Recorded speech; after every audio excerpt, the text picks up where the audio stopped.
Hello and welcome to Grumpy Gamers. I'm Ben, and this week I'm here with the one and only Eddie. Hello. And it's just Eddie. And that's it. It's us two. Sometimes we do this. This is, Yeah, when Pete, betrays us, and then Kirk, his one role to fill in when someone else is off, also can't do it, then you're left with us. Yeah, it's a hard betrayal by Pete this week. To be fair, he's got a lot on. He's got work kicking about, and he said today, he was like, "Oh no, I think my chances of being on are zero." And I thought I'd written him off. He was already written off, boy. I noticed that because I looked at our doc this morning, and I noticed it was like Eddie News 1 and 2, and there was no Pete. And then I got the message saying, "Eddie, I'm not coming on." Oh, I assumed you weren't. Sorry. Yeah, no, Pete was dead to us. As soon as he mentioned as soon as anybody mentions the possibility of possibly being off, I'm like, you're dead to me. Well, he said it last week, didn't he? He went, I don't know, I think work's going to be busy next week. Oh, right. Okay. Yeah, exactly. Right. He's like, oh, right, you're dead, mate. We know. Don't worry. Right, but anyway, you're with us too, and we are going to go through the usual format, but we're going to go news, new releases, what we've been playing. And this week, our feature is talking about the Steam Deck, because I've got one and I've been playing it for a few weeks now, so I thought we thought it's a good time for us actually to I mean, you play a lot of Steam games, Eddie, don't you? And so does Pete. So absolutely, and so does a lot of 90% of PC gamers. So yes, a lot of fucking gamers. So yeah, let's talk about it and see how it stacks up. But first, we'll get into the quick news. Cyberpunk's got a stream tomorrow. The old project, CD Projekt Red, they've got a Cyberpunk stream Tuesday the 6th of September, so yesterday if you're listening today, and they're going to reveal what is next for the game. That'll be interesting. There are rumours about DLC and all this stuff, but I think it must, whatever they're going to do, must coincide with the Edge Runners Netflix Netflix series they've got coming out, surely.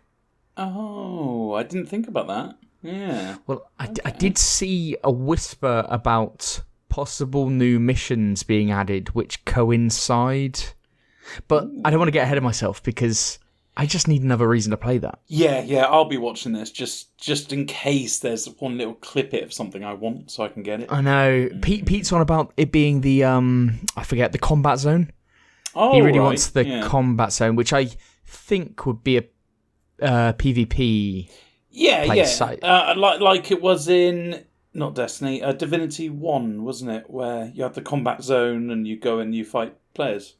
All right, well, I think Pete wants that because he totally OP'd his guy. So basically made it so that everything was one shot and he couldn't get touched. So yeah, but if they do that, if they got some DLC stuff, I mean, I've got real high hopes and I need to calm myself down because we know what happens with the high hopes. Well, that's why I want to watch this, because haven't you noticed that the developers are really good at hyping something that isn't even that good? So I'm going to be watching that and being like... they did last time when they just released a patch, they were all in on it. And I actually did think, because I saw this advert on Twitter, I think, for the stream, and I thought, Ben, don't get excited. There's a disconnect between marketing and developers. Yes, there always is. Yeah. Don't you get too excited, boy.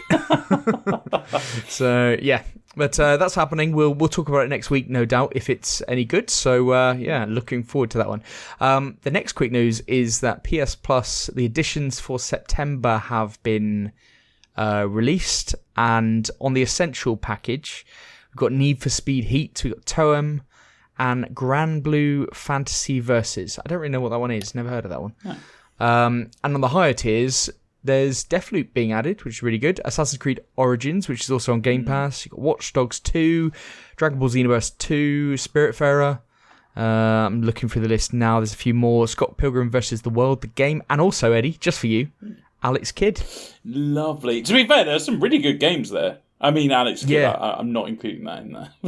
Oh, you must, surely. I loved it as a 5-year-old child, but maybe not as a... No, you didn't, because it's fucking impossible. It was a toughie, it's a toughie. No, but there's some really good ones there. I like the Deathloop, Assassin's Creed, Watch Dogs are on it. That's cool. Well, Deathloop is I think it's a great addition. Deathloop is a fantastic addition there. And it's nice to see that Origins is being added because, as I said, it's on Game Pass, so it's great that it's coming on here. I do want a bit more with the PlayStation because I've actually dropped my subscription down to the essential level. Yeah, you said that. I'm really shocked by that. Are you just not happy with what games have been coming on, or? Well, cost of living crisis. Yes. But I mean, I didn't want to. I was going to get rid of PS Plus altogether, but then I thought, how does that impact playing online? I'm pretty sure you need it to just have basic online capability and stuff. But so I dropped it down. Stray came out on it. Was really happy with that. Oh yeah. But like generally, there's not too much on there that I haven't already played. Yeah. Or that I really want to play. So I'm happy to get it when they put stuff that I want to play on there, but at the moment, just it's probably a no. Is it easy to do? Because the reason why I ask, because there are so many times where when I get balls deep into a game, I don't even go near Game Pass. I'm talking like for months. If I've got a really good game, and I've always thought like, I'm purposely not cancelling my subscription, then renewing it when I need it again, because I assume it's going to be a lot of faff. No, it's interesting you say that, because I found the process incredibly easy. Just did it on the PlayStation interface. Okay. And I believe, it let me have the rest of the month and then just cancel it, and you can restart it at any time. I was going to say, can you just go back on if you wanted to go back up? Yeah, you could just up the tier, and then it does it, I think, on a pro rata basis as well. So like for the rest of the month, you'll pay the extra £3 or something. Like, I do actually think it's a very easy process, which also made it so that I did it.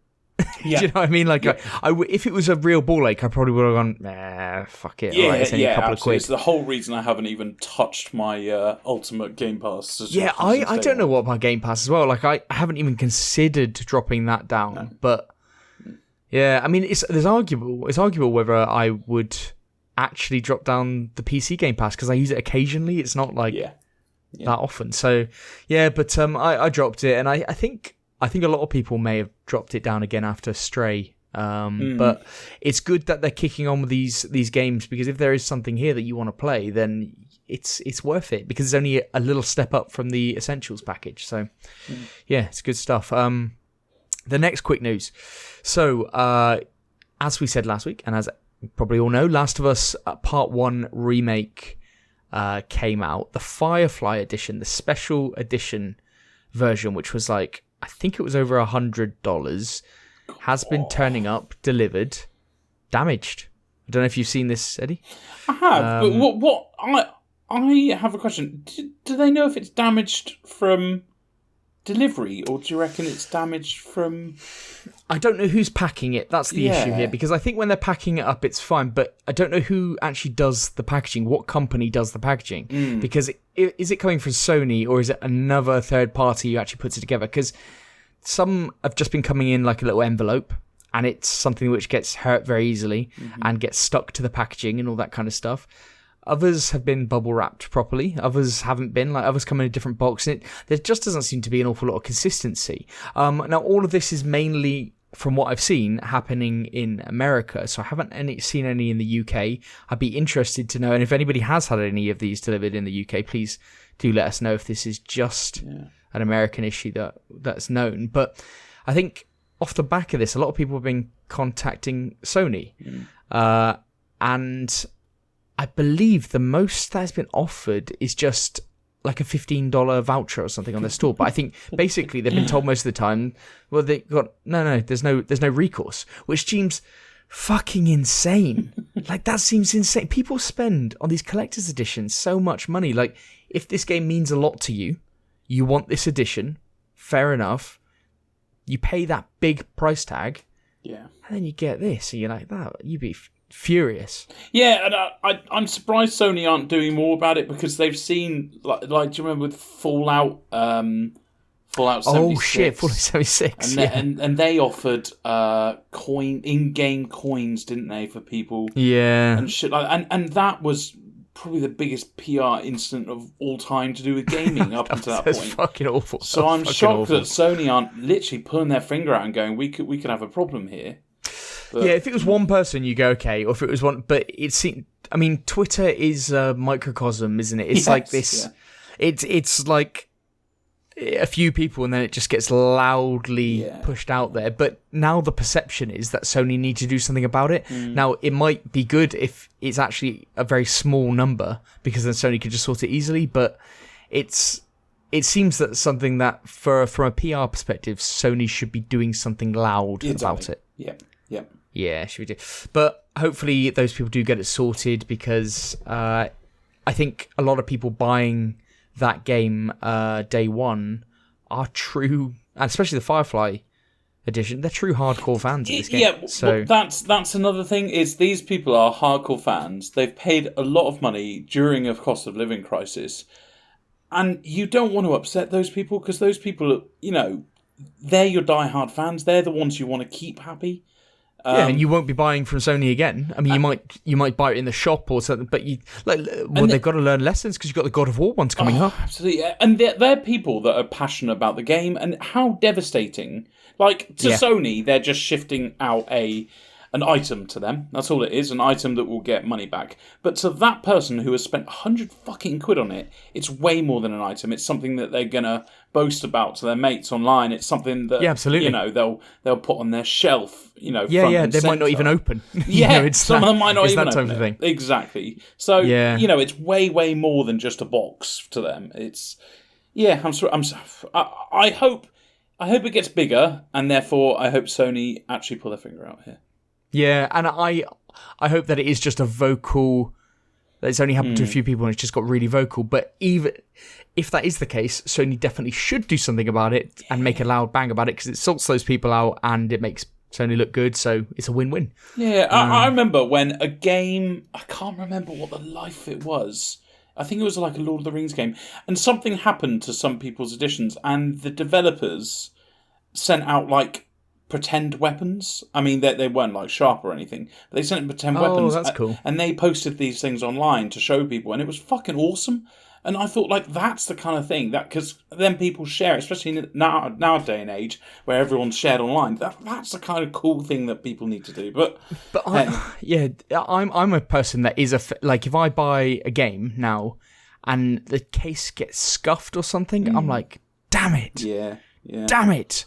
Like, I'm really annoyed that I've accidentally scuffed something. How about let alone a collector's edition? How about back in the day when you broke your PlayStation 2 case? When you stepped on it. PlayStation 1. Oh, was it the one? Yeah, the one. PlayStation 1 did. Yeah, PlayStation 2 were the same as well, so it would have been the same, I'm sure. But yeah, the moment it cracks, you're like, fuck. You could even hear the crack. You didn't even just look down because you could hear the. It's just why? Damn it! Now it's always done. That. Fuck. So yeah, we all know the pain, but hopefully those guys get sorted. But lastly, quick news: Splatoon 3 today has leaked online. Another Nintendo, 2 days ago, if you're listening today, has leaked online. Another Nintendo game leaks. Nintendo can't fucking move for leaking their first party releases just before launch. It's so, if you're a Splatoon 3 fan, turn off the internet, go into hiding until Friday. Stop listening to this. No, don't stop listening to this pod. Keep the internet off, but continue listening to this pod. But yeah, I mean, I think it's on YouTube now. Any posts are being deleted off the subreddit, so that should be fairly clean. But I think mostly it's going to be talking about the single player. So I think it's you might get leaks around bosses or story. Which I see. So, yes. Do you not know what the leak is? I don't want to look, but also I don't care too much. Like, I just don't want to. I don't want to see anything. Like, I don't want to see anything. It's not like it can particularly spoil it for me. But I think it's single player based because the multiplayer servers aren't active to. They might be active for like testers or whatever, but you're probably not going to have access to that. You're probably looking at the single player of the game, which for a lot of people isn't the biggest thing they want out of Splatoon. For me, it's the side thing. That's like the icing to the cake. I'd buy Splatoon 3 if it had no single player. And I'd be absolutely perfectly happy. It is. That's what everyone plays it for, isn't it? It's like Halo and having a campaign story. I know, but a lot of people predominantly multiplayer. Well, in Splatoon 1 there was no campaign. Oh, right, okay, right. In Splatoon 2 it was paid downloadable content. Oh, Wow. So it was released after the game, and I think there were 2 DLCs for Splatoon 2. I think I'm right in saying that, and they were the single player campaign.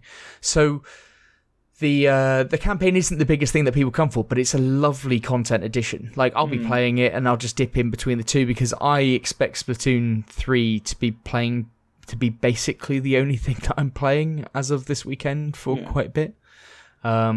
So yeah, I'm really, really pumped for this game. We're going to talk about new releases, but yeah, it's unfortunate. Nintendo, big game released again, which is leaked. So, yeah. But all right, how about you kick us off with a main news item? Main news number 1. Game Pass Family and Friends launches in Ireland and Colombia. As we know, the typical 2 places that you always launch a game. This one's from Eurogamer, but it's pretty much everywhere. Xbox has officially announced its Game Pass Friends and Family plan, which is already available in Colombia and the Republic of Ireland. Xbox Game Pass Friends and Family will allow up to 5 people to get access to all the Game Pass Ultimate benefits, such as cloud streaming, EA Play membership, and discounts on the Game Pass library.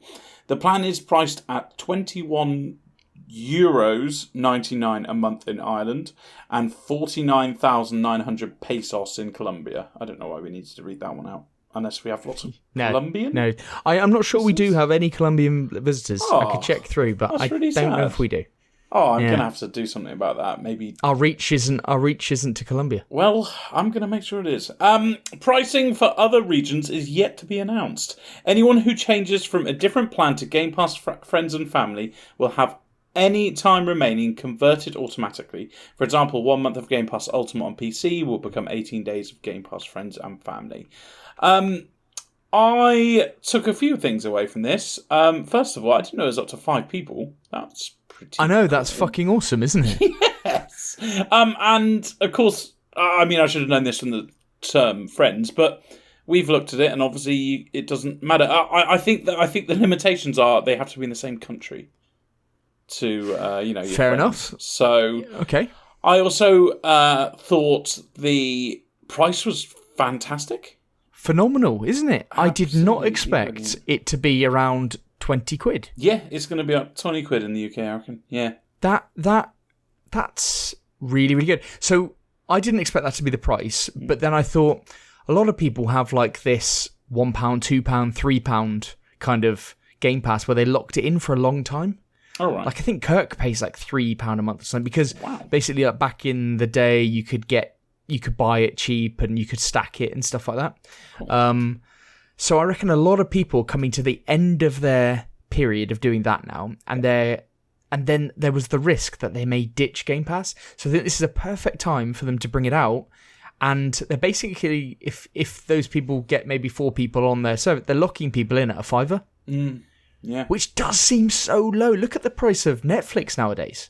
Yeah, absolutely. I mean, I pay 13. That was another thing. I have Game Pass Ultimate, and I assumed this was not going to be Ultimate, but it is Ultimate. It is, yeah. So I have no reason to say no. I think us grumpy gamers are all planning, so that'll be fine. Yeah. I'm going from 13. Kirk put in our chat, do we want to do it? And it's a no-brainer. If it's that easy to do and just sign everyone up on it, they will have done the maths. They will have looked at these countries as their case studies and seen if they lose money. But they want people subscribed. But that is a crazy fucking price.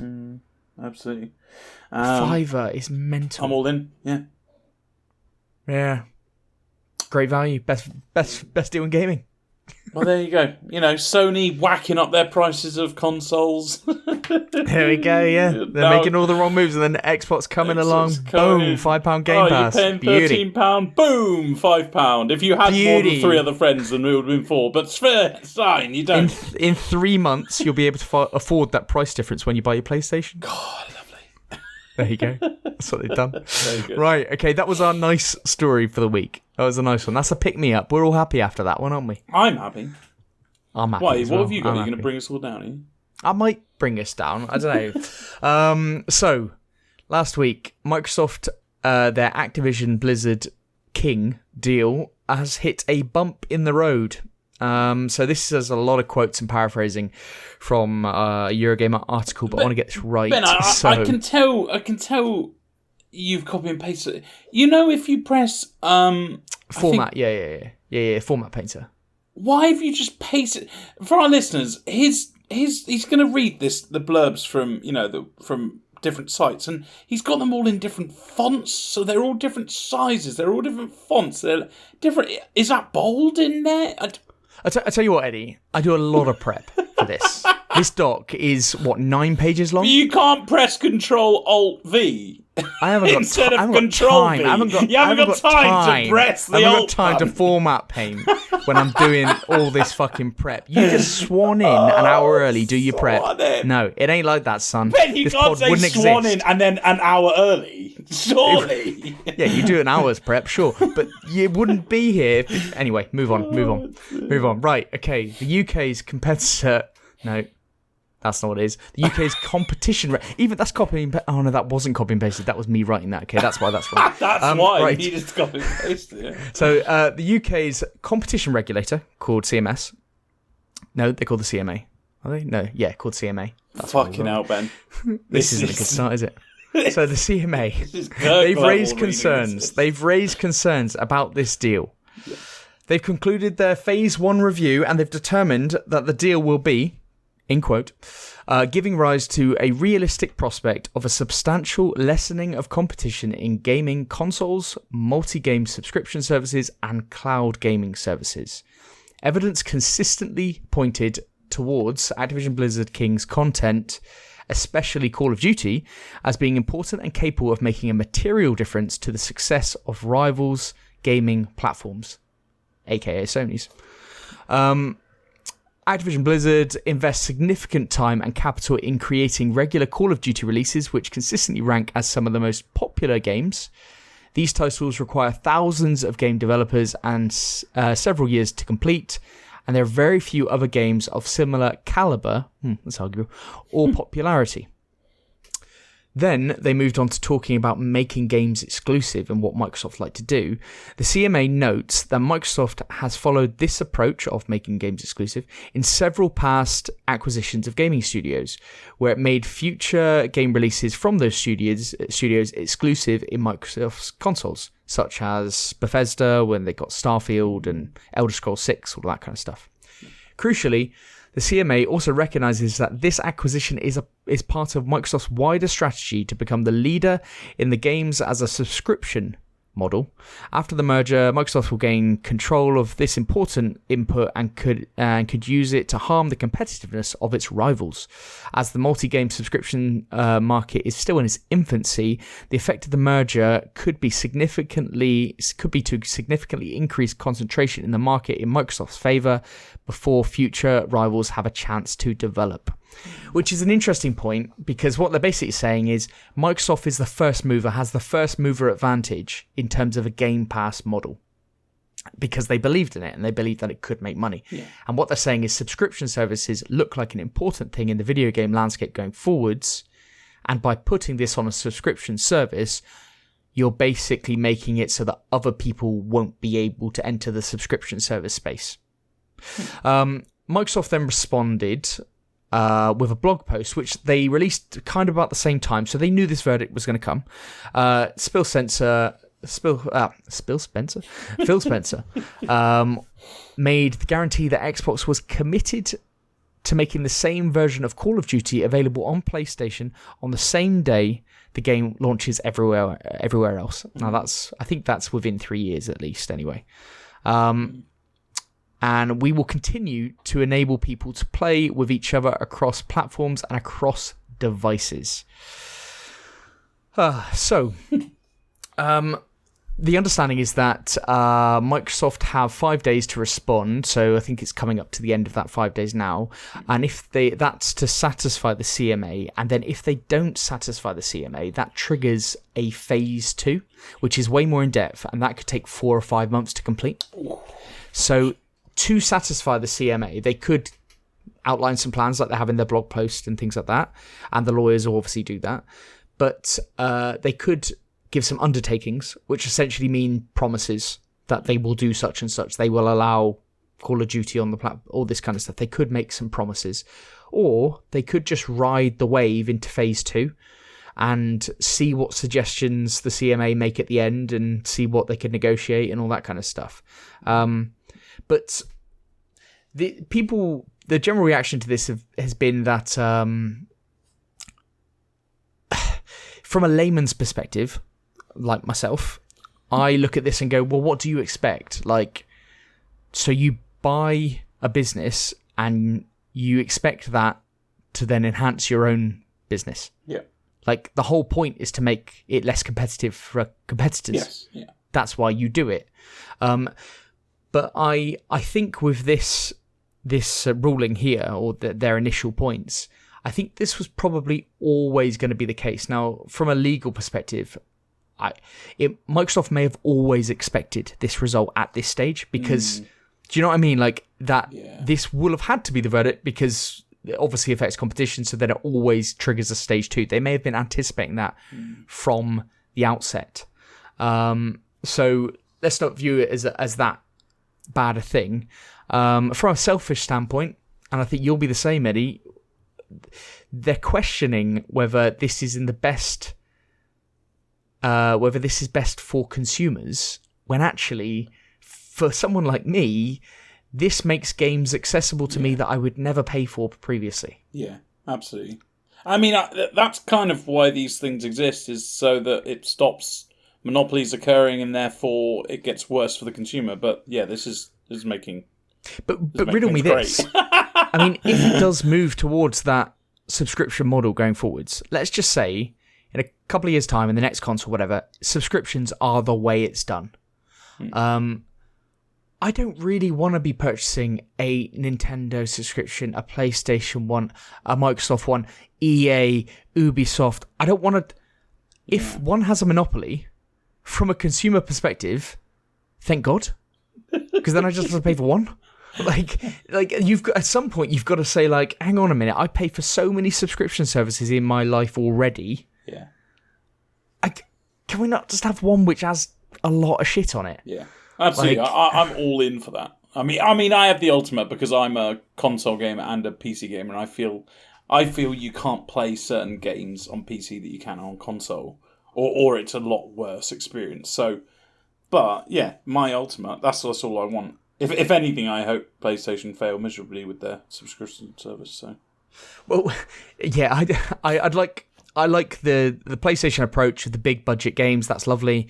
I love the subscription model service as well. If PlayStation wanted to do one, though, they put their big releases on it, and to be honest, that's the cost of a couple of games a year. That makes sense for me financially as well. So anything that makes sense financially for me, I'm in on. But this, to me, I just want the deal to be done, because then the Call of Duty will be on there and Diablo will be on there, and so then I don't have to buy them. You know, I'm already paying for Game Pass, so it creates better value for me. And I just, like, for the price of 2 or 3 of these games, you can buy a Series S.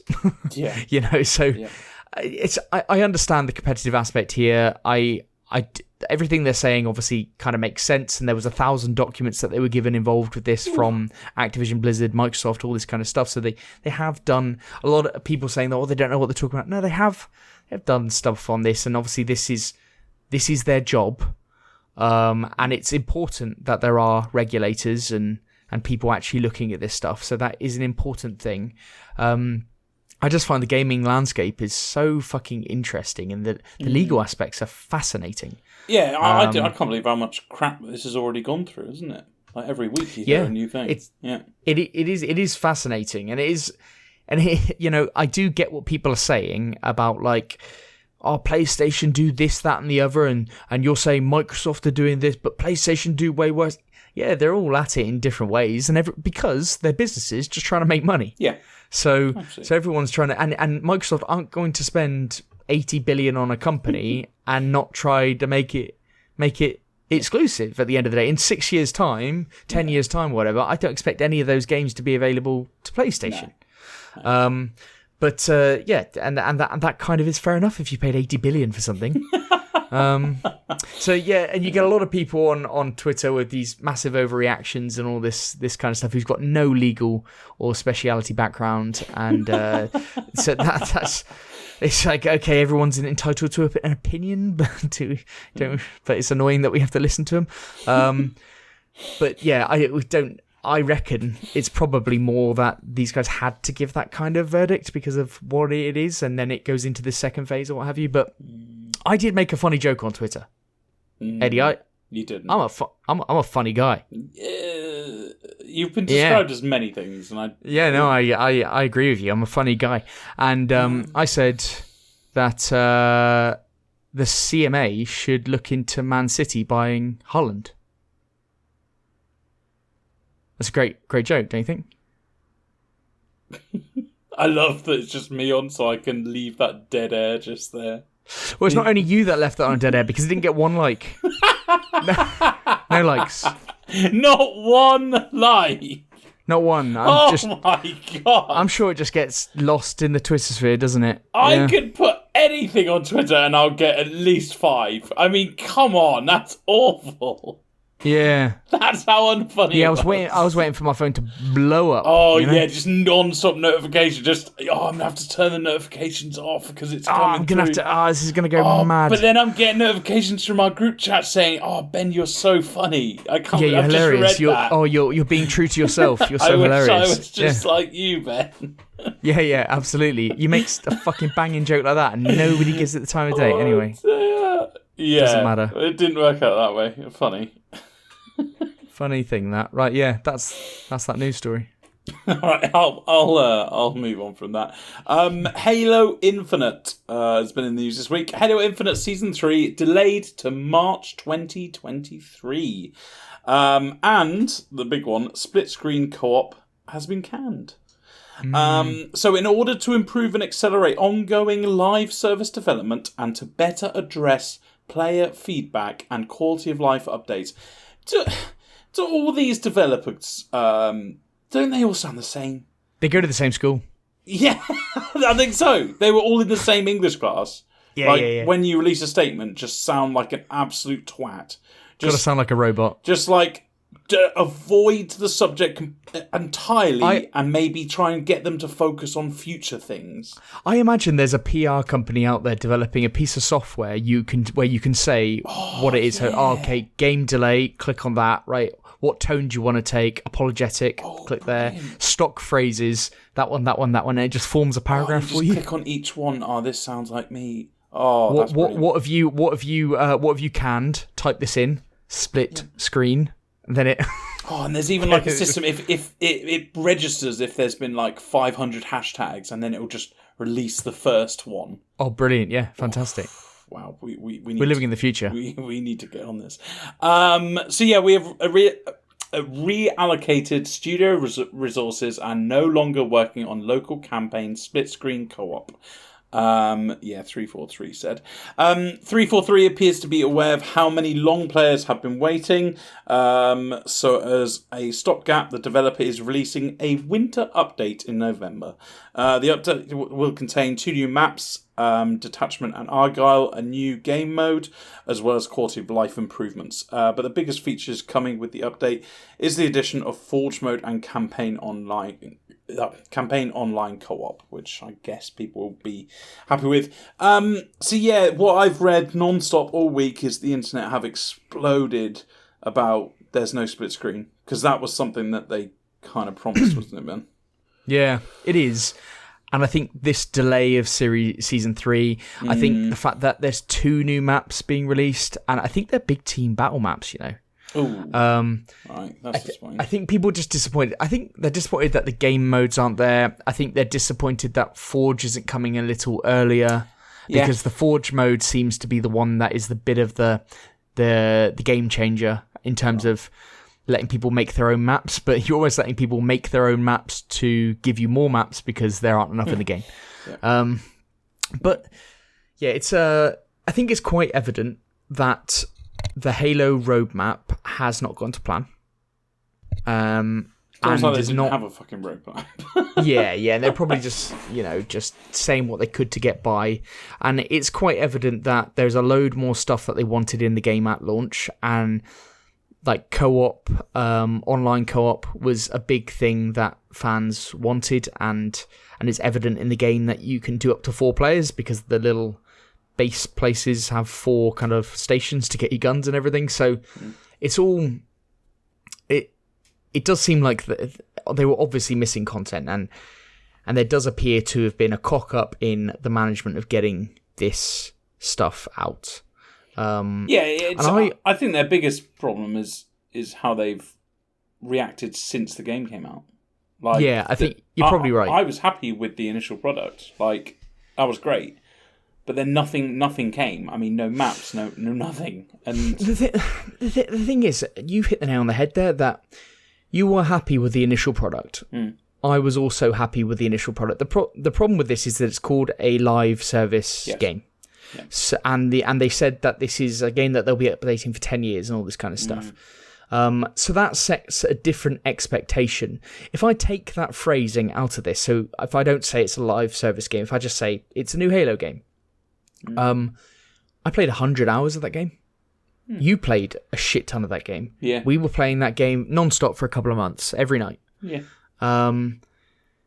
It was really fun, and I really, really liked the campaign. And this week, when this came out, I was disappointed as well. I wasn't, like, upset, but I was like, oh, damn it. Oh, that is a bit disappointing. That is a bit crap. And then I read a lot of things saying, oh, like, 343, they should be replaced, or they should need help, and I was going. And then I kind of, like, had to take a step back for myself and say, hang on a minute, I play a lot of games and I move on from games quite quickly.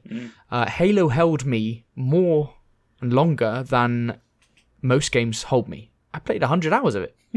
That's pretty damn good, and you know what? I really enjoyed it. I am satisfied with Halo Infinite. Like, it's included in Game Pass, but let's not talk about pricing for a moment because that's insane. That's awesome. Forgetting about price, even if I paid full price for that game, I think I got enough out of that game. But you got to admit, Ben, if they did it better, you could still be playing that right now. Like, we are playing Warzone. I'm literally playing straight after this podcast, playing Warzone with Jack. Yes, I know. And we loved we played Halo over Warzone. But yes, then because 0 maps were coming out, it was just kind of the same thing over and over again. Yeah, but you do get bored of games eventually, like the shooters and things like that. Well, some people don't. Some people, it's their one game for their, 12 months or whatever, and that's fine. But I do get bored, so maybe I'm not the target market for it. I do understand. I understand what everybody says, and I did feel that feeling of disappointment when this roadmap was kind of like shown, absolutely. But to take a step back, it's like, because I had that moment of saying like, well, maybe they should just fucking not do anything more. Yeah. Like, because it's not relevant anymore. The game isn't relevant. Yeah. By the time they release this stuff, it's not relevant. But you know what? It might have a resurgence. There were comments about like people saying, oh, they should have delayed it for 2 years rather than 1 year and then had all this stuff kind of... And then I was like, okay, that's sensible because then you're releasing more of a full product. Yeah. But then I thought, no, but then you're just denying me playing those 100 hours, and I enjoyed those 100 hours. Like, I need to go back to the fact that I liked this game. Like, and it's almost like you can't say I liked this game, and I still do like this game. It was one of my favorite games of last year. I rated it really, really highly. I think Halo were. The 343 were aiming Halo as being a forever game for everyone, though, weren't they? I think that's why people are seeing it as a bit of a disappointment. And I understand that. I think it's like Siege players. Was it Tom Clancy's Siege? Rainbow Six Siege. Rainbow Six Siege, that's it. That was marketed as a forever game, and it's done really, really well. Like, I remember when I was playing it hardcore, and like every 3 months there'd be a new season. I wouldn't give a shit, and then I would see that there's actually new people with new perks, and then I would deep dive into all the spreadsheets and stuff about how good they are and what they can be used for. And I think Halo were very much trying to do that, but because because they just obviously didn't have things set up so that when they released, they could keep on bringing out good content. Then I think a lot of people do see this as a disappointment. Yeah, absolutely, and I get that, and as I said, my initial reaction was disappointment. What I'm kind of saying, I suppose, is I've already dropped off the game, so if I had to wait another 6 months before going back on the game, then that'll be absolutely fine. Like, I'm already off it. And I'm never coming back. That's not to say that people were disappointed and wanted more, because they play this all the time. They shouldn't be disappointed. Absolutely, if you're disappointed, you show your disappointment, and they said this, that, and the other, and it's not being delivered. And the split screen co-op, it wouldn't be a factor for me, but a lot of people it is, and they wanted that. And I want to object this. Like, I've never seen such hatred being spewed out on the internet about the lack of now split screen co-op. How many people wanted that? Because apparently the whole internet, all of the world wanted split screen. But who's playing split screen co-op? The thing is, I think we all did back in the day on Halo. Oh yeah, back in the old days when there was no such thing as internet. Yeah. So Halo 4, Halo 4, we used to play it every week. We used to have Halo night, didn't we? Yeah, that was awesome. And we used to have 4-player split screen. Yeah. Playing online against other teams. Halo 5, they got rid of split screen online, so you couldn't play. You can actually on Infinite split screen with somebody, so online, which is really good. But and I didn't buy Halo 5 as a result of the lack of split screen. Yeah, quite right. That was literally the reason I didn't get Halo 5. And I know that's not co-op, campaign co-op, but it does say to you that some people, at particular times in your life, it's important, because I guess co-op games are really hard to come by. If you live, if you're at uni and you're in a flat. That's exactly what I was thinking, actually, Ben. When you were saying all this, I was thinking, to be fair, at uni you live with your mates and you do play games. And we used to buy games that we could co-op the storyline. So we had Resident Evil 5, I think, at the time, where we were playing through, and we used to buy games that would have co-op campaign games or story games, because that was great to play with your flatmates. Yeah. And then you play FIFA or Pro Evo at the other times. I definitely understand there is a massive market for this, and there's a nostalgia thing to this where people love it. The hate is probably more loud than you would expect. Yeah. But that's often the case, isn't it? That's the internet. Yeah. That's the internet. But I hope they get it sorted out. I hope it gets its redemption arc.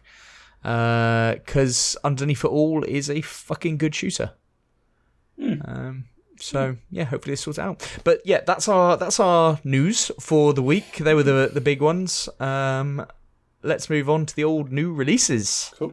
Right. So that only took us about 15 minutes to see the news stories. Yeah. Well, 40 minutes. All right. So Pete is yelling at Spotify right now. Pete is fuming. Pete is furious. Well, he shouldn't fucking abandon us the last minute. So fuck you. Absolutely. All right. New releases. Let's start strong with Kaichu, the Kaiju dating sim. That's the one. Oh, Jesus Christ. Coming out on PC, PlayStations, Xboxes, and Switch. This game is coming across everything, apparently. September 7th. Holy shit, I have to read the blurb. Big day. This game. Big day. Kaichu is a dating sim about kaiju. You play the role of Gigachu, a gigantic... Oh my god. Gigantic. It's because there's so many G's and K's and a gigantic romantic looking for love. Meet 6 other eligible kaiju and visit 24 famous landmarks where Gigachu will answer challenging compatibility questions to decide the fate of your relationship. The first thing that comes to my mind is why kaiju? Why did they? It's not why did they make this game. Second of all, why did they go instead of anything kaiju, a made up or type of monster? It's innovative. Is it? My main takeaway for this was I wish I loved dating sims.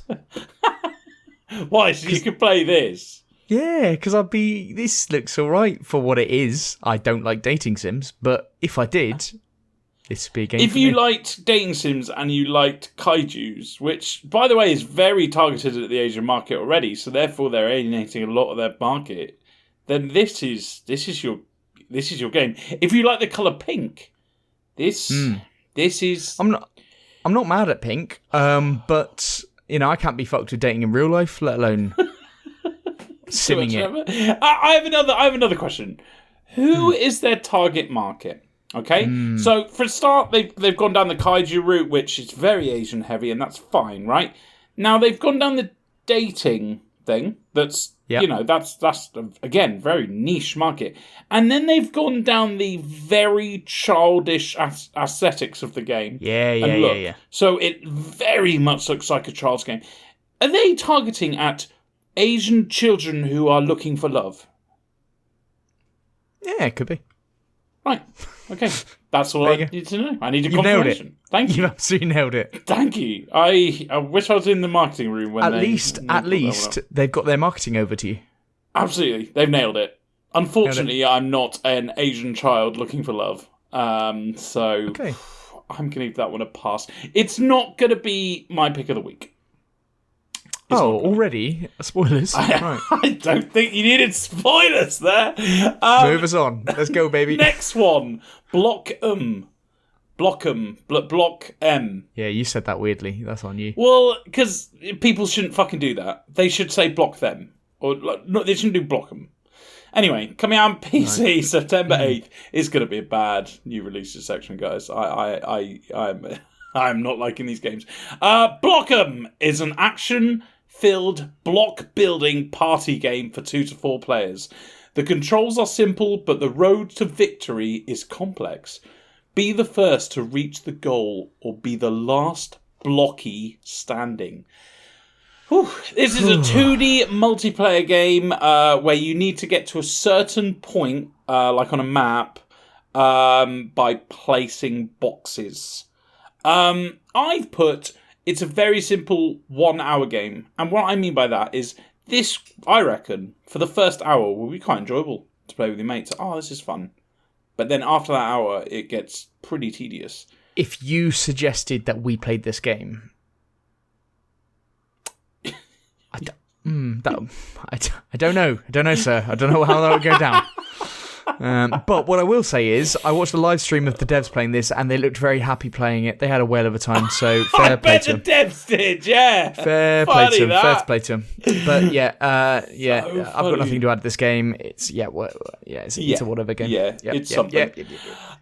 Next one, Hyper Violent, coming out on PC September 8th. An anomalous infection spreads through the minds of Commodus asteroid 27C. Brutally fight Commodus. your way through hordes of monstrous foes as you attempt to contain the infection and uncover its dark origins in this gloriously violent, fast-paced retro shooter.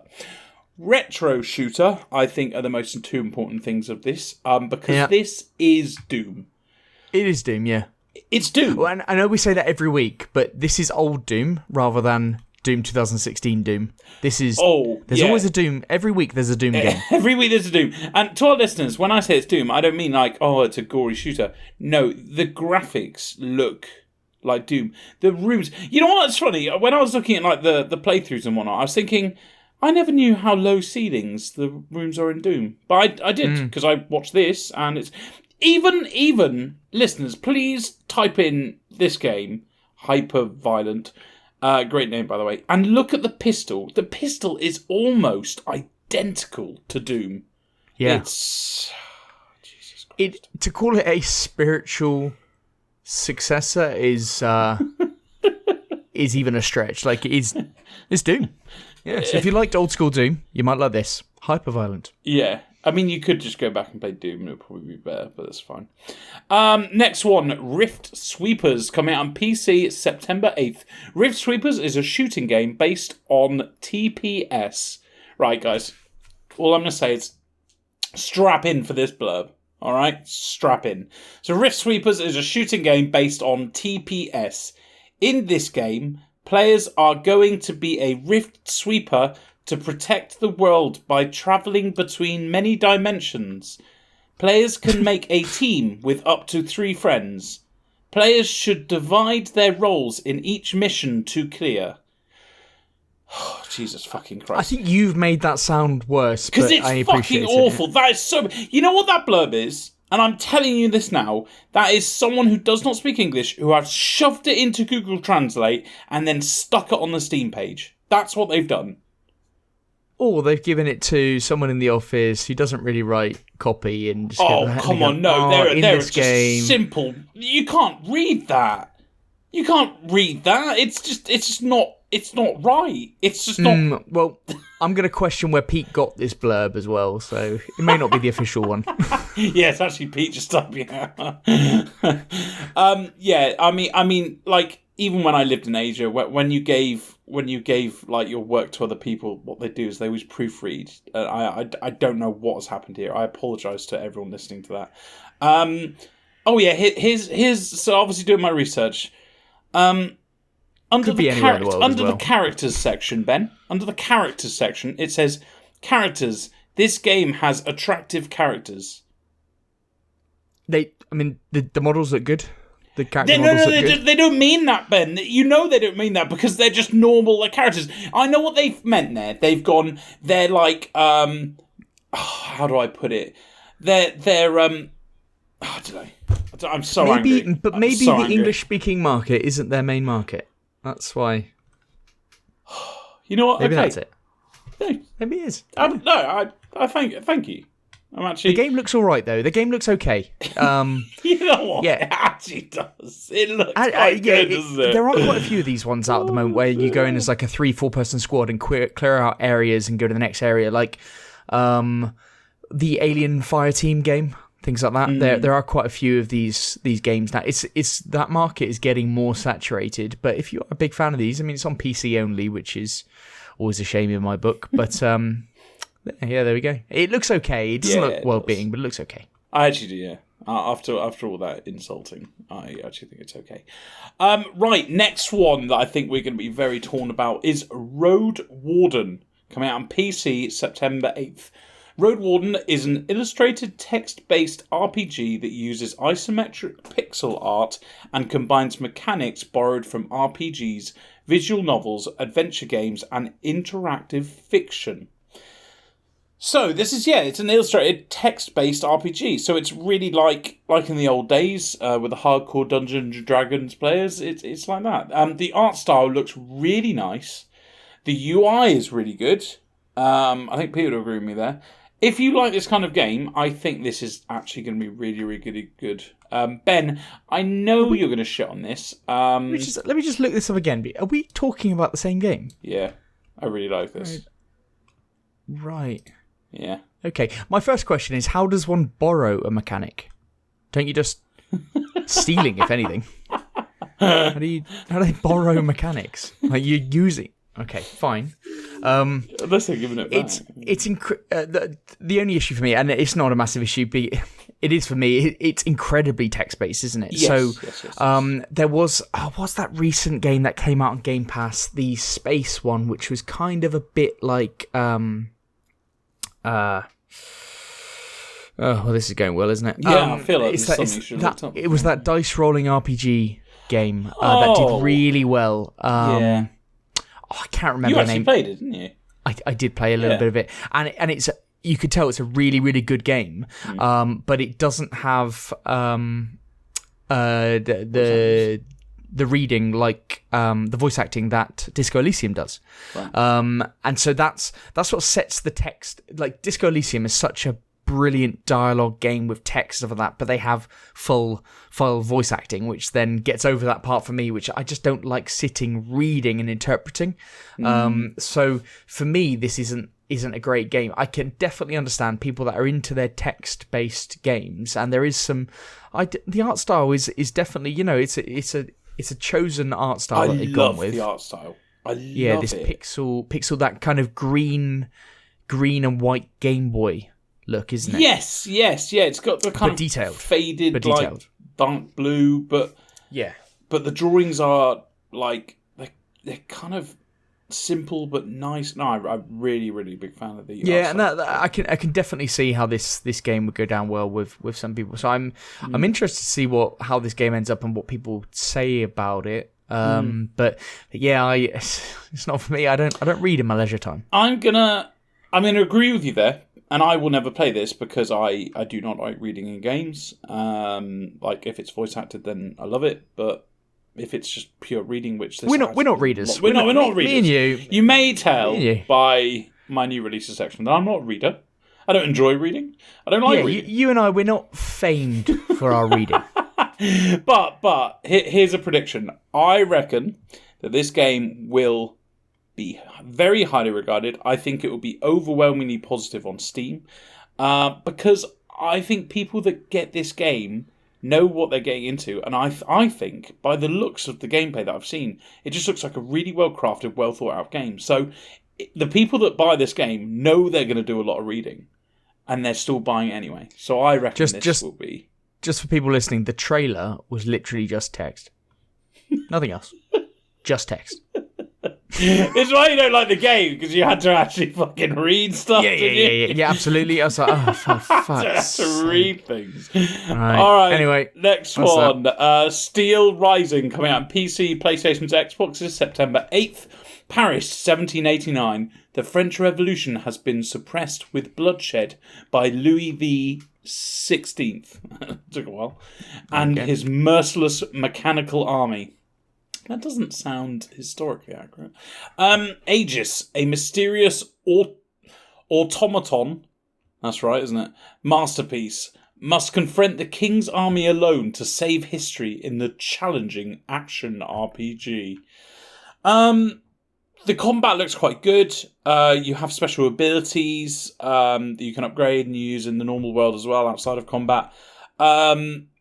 I think if the story of this game is good, it could actually be a really nice game. I like the dark aesthetics to it all. Even the cutscenes look decent. It looks like I think this is getting some good press, actually. It's a Souls-like.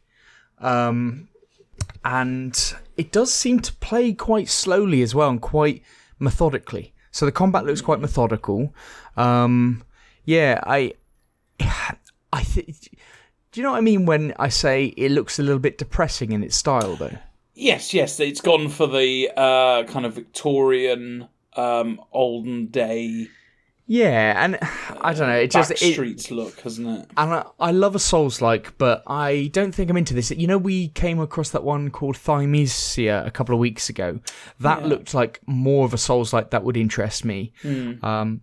This one, not so much, but I have been hearing some people are excited about this game. So Steel Rising, it is looking like it could be pretty decent. Yeah. It's expensive. Have you seen it? Is it? What's it looking like? 35 quid at the moment. Yeah. Okay. Well, I suppose on the PS5 and Series X and S, which it looks like it's just next gen only, doesn't it? Yes. That's a budget release, I suppose. I know for PC, for you, that's quite expensive, but it's a relatively budget release. So, I don't know, this one could do well. Just like Thymesia got a lot of good press as well, this one could get a lot of good press as well. Yeah. Okay, but we've had a couple good ones, so let me bring you right back down to what this gracious, is. Betrayal at Club Low, coming out on PC, September 9th. Tonight, you're on a rescue mission, infiltrating a nightclub that was once a coffin factory. Will you succeed? Will you fail? Or will your snipe take an unexpected detour? Roll the pizza dice and find out. Snite. Wow. Ben, do you have anything to say before I rip this game in half?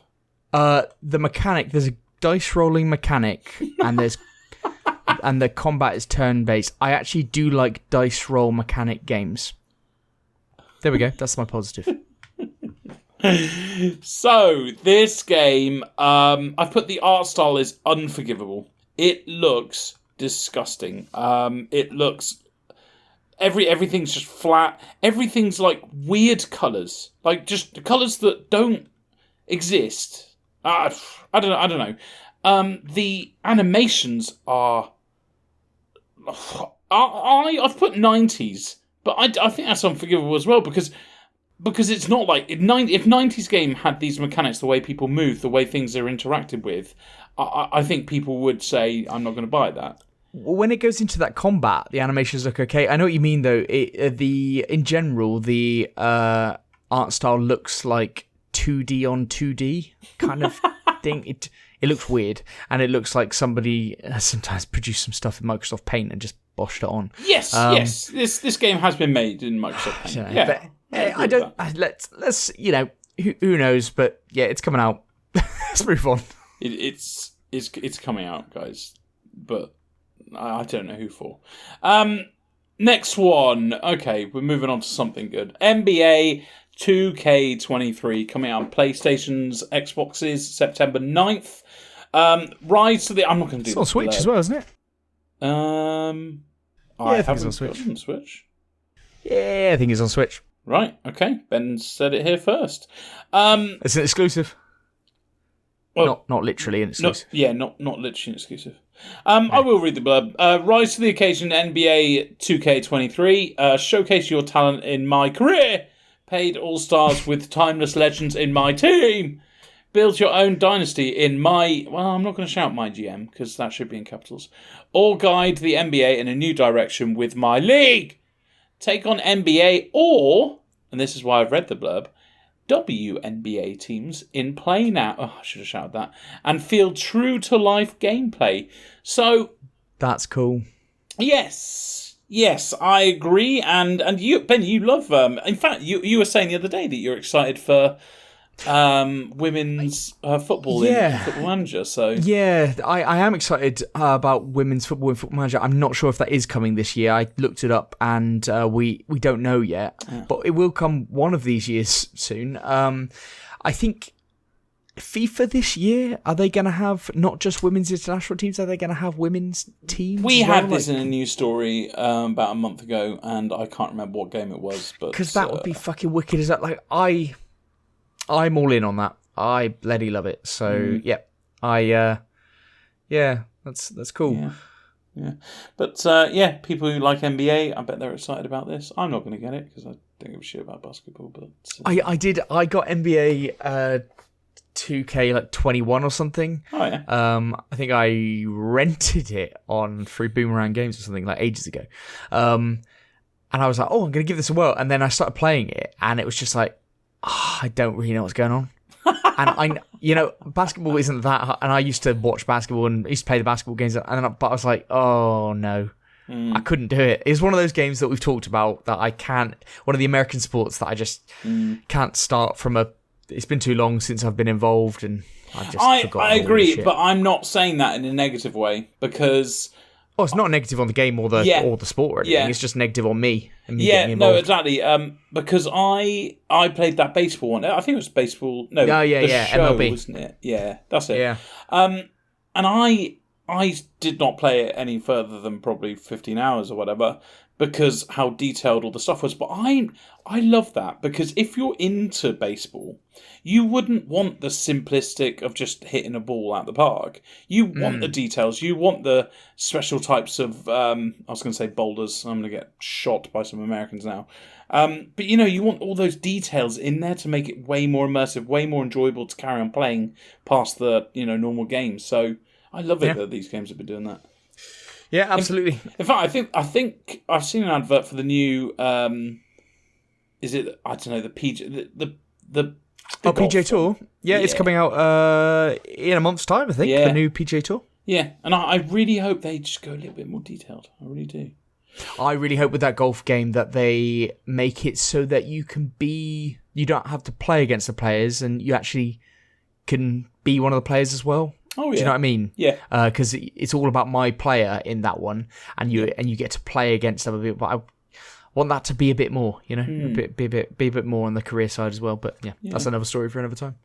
All right, cool. Next one, the biggie of the week, Splatoon 3, coming out on Switch September 9th.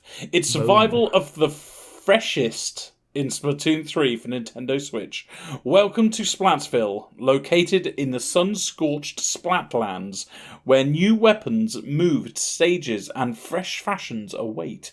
Take on rivals in online ink-soaked battles. Fend off waves of salmonid, and thwart an Octarian invasion. Many people are looking forward to this, and I know, Ben, you are excited. All in. Yeah, all in on this one. So this is Nintendo's big release for the foreseeable. I mean, there'll be a Nintendo Direct, I'm sure, this month in a couple of weeks, and then that'll set us up for what's coming later on. But yeah, this is Nintendo's big one, and I love this as a shooter. I think it's bloody brilliant. It's so happy. You can't be unhappy playing this game. It's going to have so much content. It's going to have more content than any of the previous fucking Nintendo games that they've released. Any of these sports games or anything they do. Like, absolutely shambolic. This is going to set everything. Is pretty good. Yeah. This is going to put everything back in its rightful place. This has content. Loads of content. It's going to be really, really fucking good, and I cannot wait for this game.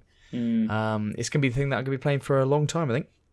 Well, so, yeah. You still need to bring a new game to the table. So, okay. Because remember, Pete's not moving from Warhammer 3 in a very long time. So. Well, Pete's going to be playing Wrath of the Lich King.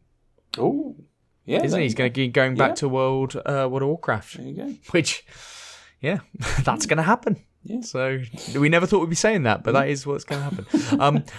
I'm looking at this Romania. There is a lot of games coming out. I was expecting you to cull some of these. Well, I could have culled the really shit one. Do you know what I didn't? I wanted to emphasise how shit all these games are. That's why. Actually, the next game looks pretty good.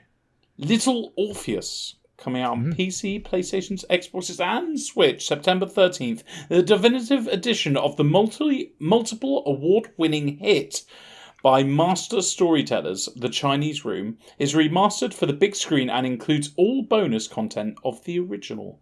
A hero will emerge!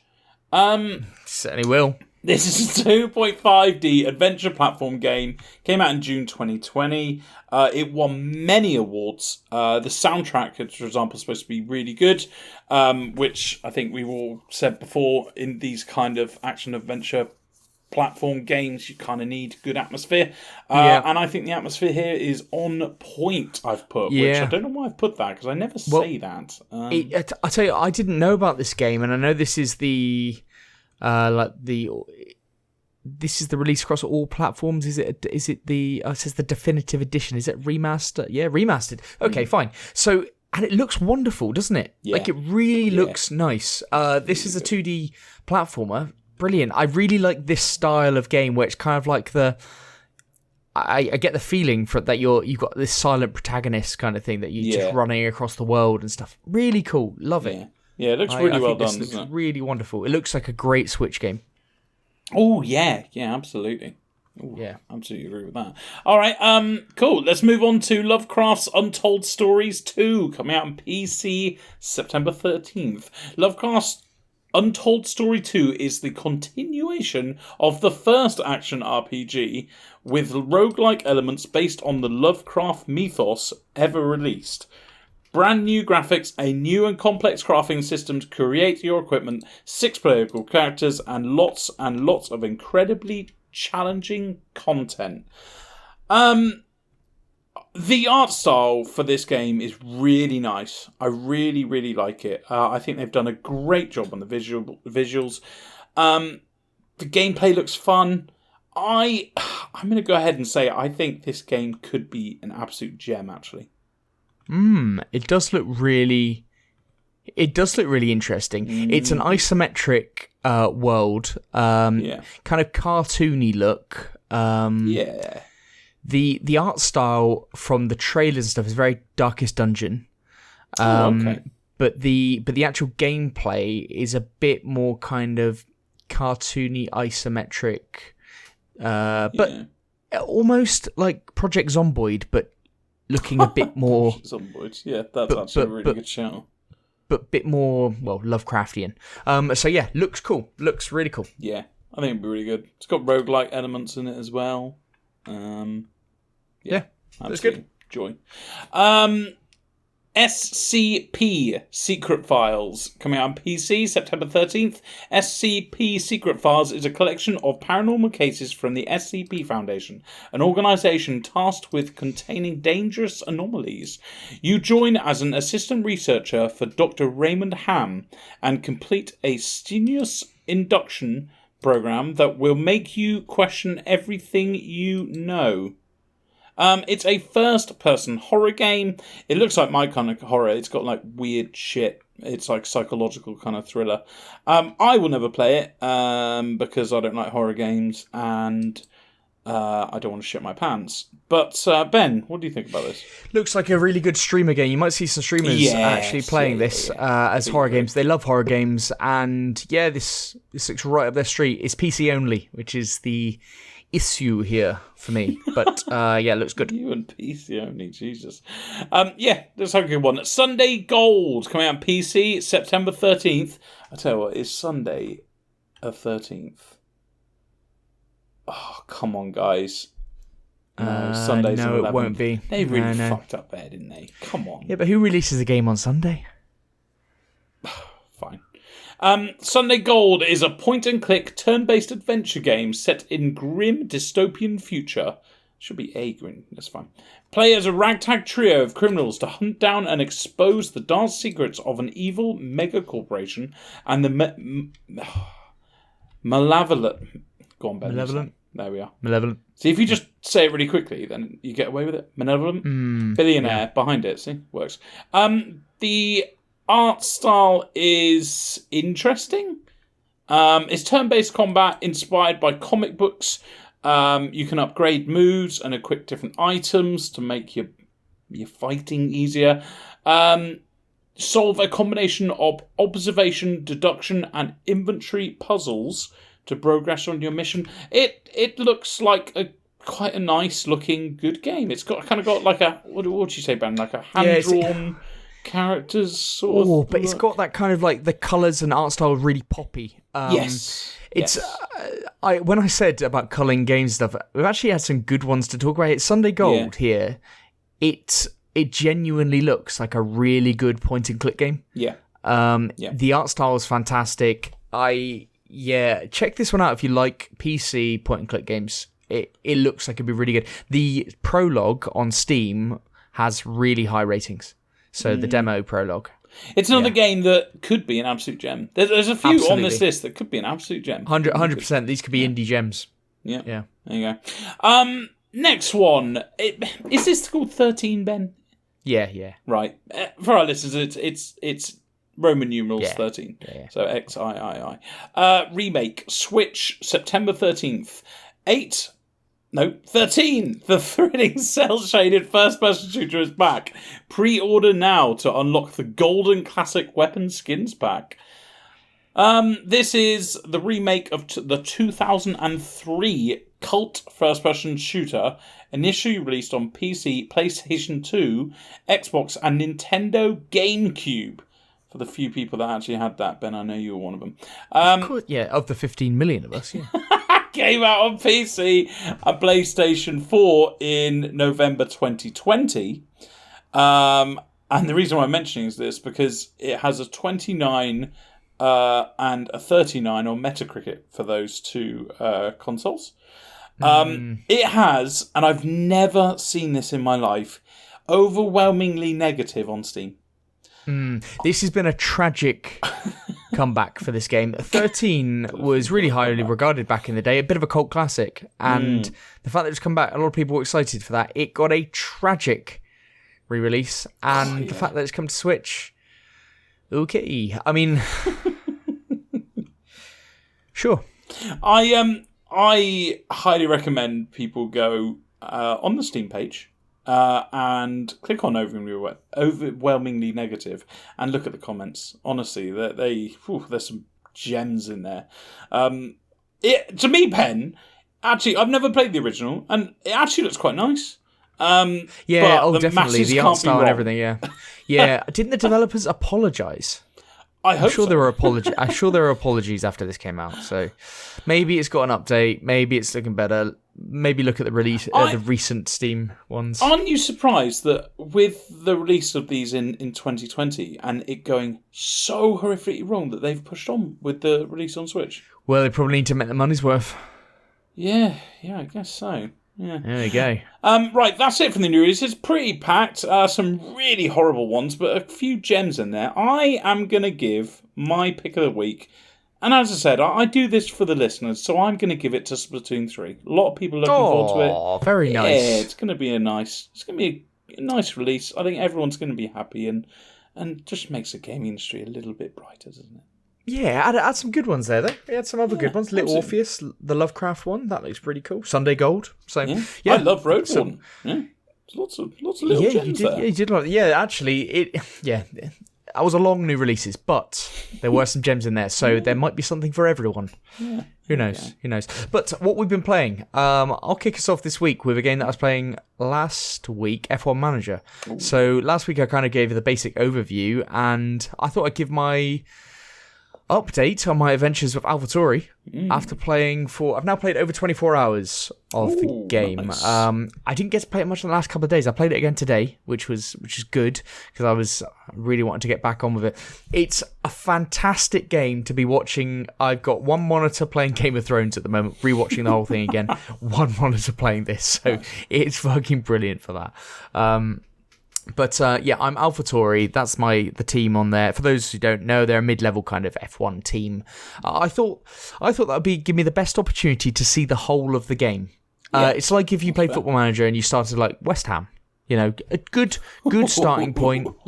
Good starting point, but you're not fumbling around at the bottom. So in this case, you're not the long grind with Williams, but you're also not Mercedes or Red Bull. So you're or Ferrari. So you're kind of in the middle there. And I'm into my second season, and I finally learned enough lessons about the game and the mechanics and how it all works and how the game wants you to play that I've actually won a few Grand Prix now. Oh, I've actually won a few Grand Prix. That's a big. That's a flex. That's a flex. And I've got a fair few podiums, so I am actually winning now. And now I'm midway in the second season. Next season I should actually be competing to win the actual, at least from one driver perspective. The other one of my driver, if anybody who follows F1, my driver team now is Gasly and Ocon, and Ocon's not really performing how I wanted him to. So, there's something to work on there. But the game continues to be very good. It continues to be a very satisfying gameplay loop. I do emphasize the fact that this is the first F1 Manager. Like, I think they'll do iterative versions of this going forward. And we know how good Football Manager has got after about 25 fucking years of it. Yeah. It takes that time to get it there. There are a couple of things that annoy me, like, and this is things that will change over time. Like, for instance, when you're on a race weekend and you're just about to go into the main Grand Prix, if you just click R2 or continue, then it would go to the race straight away and it won't say, oh, are you happy with your setup? So if you forget to choose your race strategy, you go straight to you start your race without a strategy. And it doesn't say it doesn't ask you to confirm. So then you have to restart the game. But it's got a great auto save system. So that's also it's a positive. But it's little things like that where you just make some tweaks. The community, I'm on the subreddit. The community complains a lot about balancing issues, things not working properly, especially the tyres and not being entirely realistic with the different effects on the different compounds. The Reddit is quite toxic, actually. Oh, wow. It's like, for people who like the game, like me, it's quite a hard read. Like, everyone's quite critical, doing tests on this, that, and the other. This isn't performing right. This isn't right. This balancing issue. A lot of people, this is OP, things like that. But in a single player game, if you realize there is something that's kind of broken and OP, you can kind of like not do it. Like, that is your option. You don't have to do it. It is a bit immersion breaking, though, isn't it? It is. But remember, first iteration, and they can make changes to the game, exactly. and they will. They will be looking at the subreddit, and they will be making changes. So, I think for a release of this title, it's looking really good. And as I said, it's very easy to spend a lot of time in this game when you've got something else going on. Me and you both love doing something else when we're playing like a management sim game, and this is perfect for that. So I like to play 2 games at once. Yeah, that's what I like to do.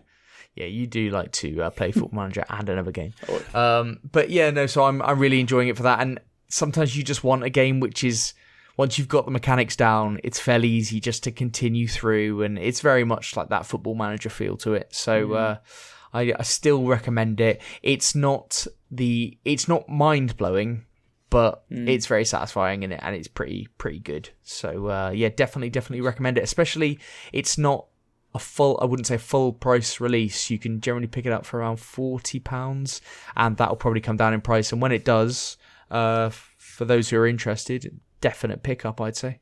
So yeah, but what have you been playing this week? I have, as promised, been playing Mount and Blade 2 Bannerlord. Do they back call on it back on the wagon? Back on the wagon. Yeah. They do call it Mount and Blade Bannerlord 2. That's a mouthful. Maybe they should just call it Bannerlord. But I'm going to talk a little bit about it, because you know what? I looked up when I last talked about this, and it was on our 4th ever episode. How cool is that? Oh, was it? So most people listening then?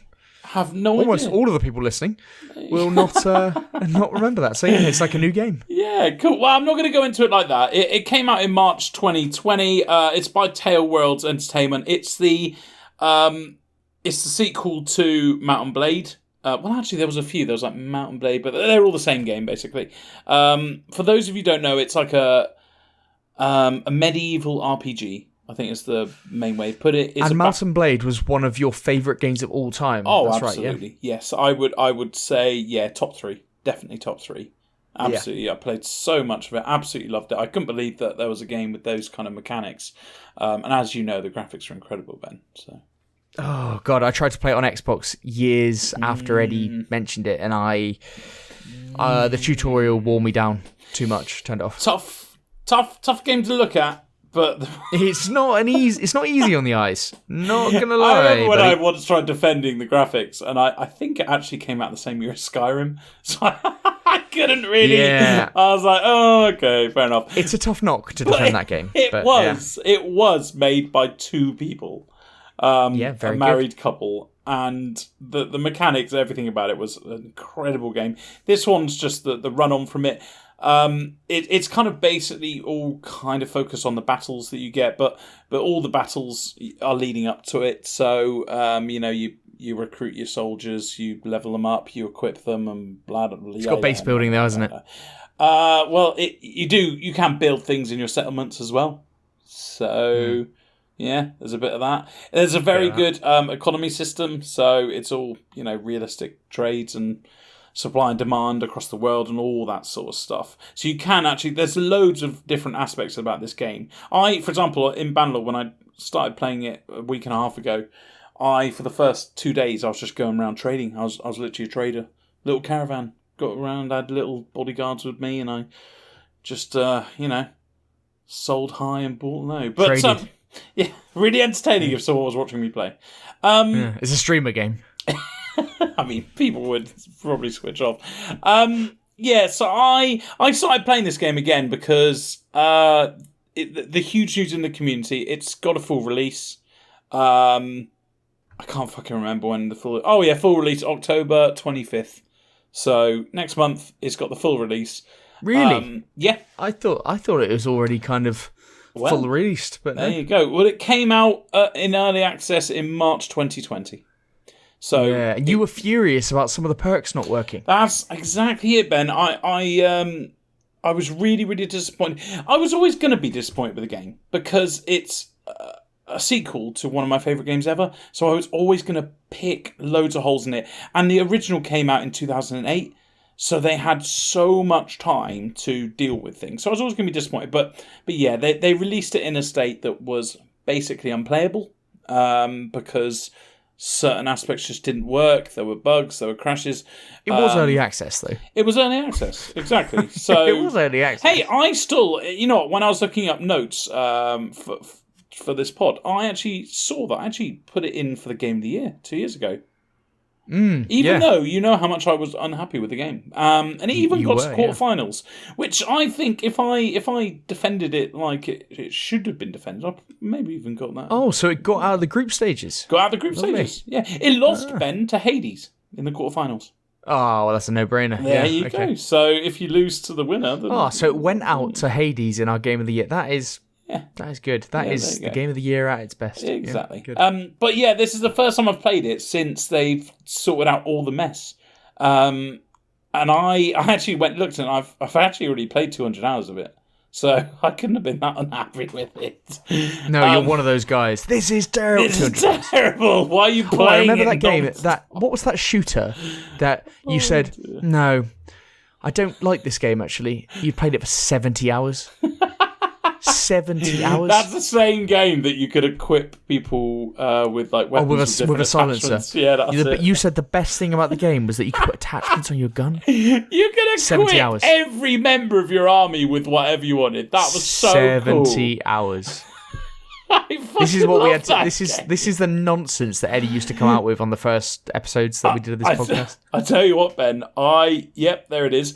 I have 1, 2, 3, 4, 5, 6, 7 games installed on my new computer, and that game, the one that you're just talking about, is one of them. It's called Freeman Guerrilla Warfare. Yep. No.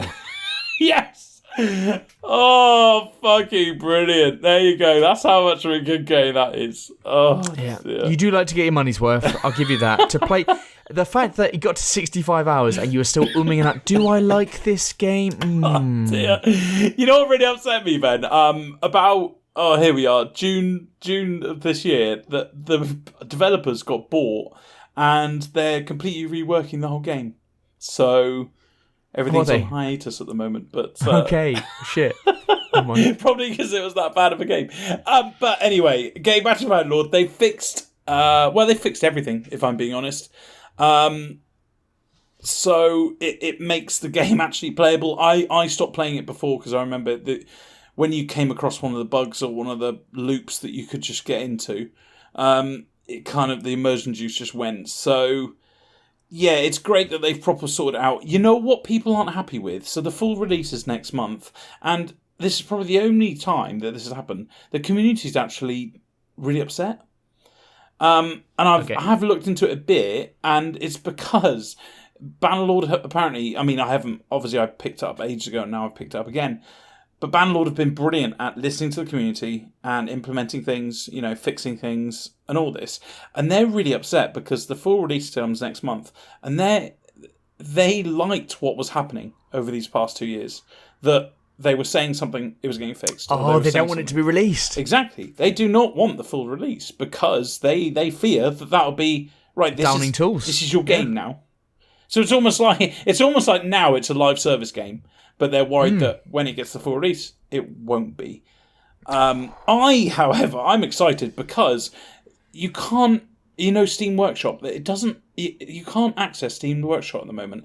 And I can only assume, because you could on the old one, I can only assume that's because it's not a full release yet. So when it's a full release, you can access that. There'll be loads of mods and shit I like am that. hoping, because there are some amazing mods out there. Like, every week on YouTube, I see a new mod being added. I mean, they've got all the Game of Thrones ones, they've got the Star Wars ones, they've got everything already. So, yeah, I want... Game of Thrones, you say? Oh, yeah, the Game of Thrones one on the old one was amazing, because it had all the characters. The first one? It had, yeah, on Mount and Blade. Sweet. Yeah, no, it had everything. It was absolutely fantastic. But yeah, look, I'm playing this game. I'm absolutely loving it. I've got on my new computer, which can handle the Uber graphics. So there's nothing... honestly, I'm playing it now, and there are moments... so many moments where, like, I'm in a 1,000-man battle and, like, spears are flying over my head and stuff. Because you play one character in that 1,000-person battle, That's don't you? right, yeah. I mean, I'm the commander of the army, so I can... yeah. They've implemented loads of new things since the beginning that I've never seen before. So you can set up all your men at the beginning. It's like Total War. You can, like, drag your formations. You can split all your men into different formations. You can, if you're lazy, just appoint some of your commanders in... charge of, your left flank infantry or whatever, and they'll do their thing. But you can really do Total War animations and then move your people over the battlefield. Like, there have been times when I shouldn't have ran in and fought because then I can't command my army when I'm dead. But it's oh god, it inspires awe-inspiring moments. So, and that's why I love games. So yeah, I'm going to carry on playing this probably for another week or so, and until I find something that catches my fancy even more. Yeah, good stuff. I mean, that you did mention about that kind of the first one gave you that awe-inspiring thing of like, oh shit, I'm in this battle and I've got these people next to me. And it was. I was on a beach. I'd evaded, see, I mean, this is how awe-inspiring it is. I can remember it like it was yesterday. It was fucking 2008 or whatever. And yeah, I was in a shield wall, and I didn't know how to play this game. So I was just following my men, like, oh, what the fuck's going on?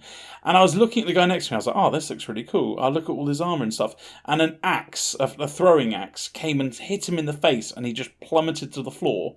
And I turn around, and an axe is coming at my face. Luckily, I just put my shield up, and it slams into my shield. I can see it sticking out of my shield as I run into the men, and it was just... I can believe that this with the mechanics and everything, this was a game. It was... Oh, God. Yeah, I think I'd put it as one of my favourite moments of gaming. So, I'm having all that again now. It's a bit of an underrated game, Mountain Blade 2, Bannerlord. I think not a lot of people talk about it, but I think it is a massive improvement on the first one, so I hear. So yeah, absolutely. Yeah, well, we'll see with when the full release comes out. I suspect people will be looking at it in different lights. So yeah, absolutely. Yeah. So I'll move on to my last one. I have been playing Inscription. I'm a bit late to the party on this one because it is over a year old. I think it was last year it came out? I think it was. But I've always wanted to play it. Now, we're going to talk about the Steam Deck in a minute, and I thought this was a perfect game for me to play on the Steam Deck. There's a demo on Steam, so I could give it a whirl first, and I did. It worked wonderfully, so I got it. And it's a deck-building roguelike game set in this weird, like, creepy cabin, where you're held captive and you've got to play this kind of board game, card game thing. You've got like a character on this board where you move it forwards against this really weird, creepy guy. And basically the battling goal in it is to score 5 more than the attacker in each of the matches that you play. You work through 4 different areas and it kind of tells a story, a bit Dungeons and Dragons-y type story. And there's a boss battle at the end of each section. The style is wonderful. Like, it's a bit grainy. It's creepy. It's cool. You seen it, Eddie? You seen absolutely. The style of this? Yeah. It's a bit creepy to me. It is creepy, and it's just cool how they just change it up, switch it about.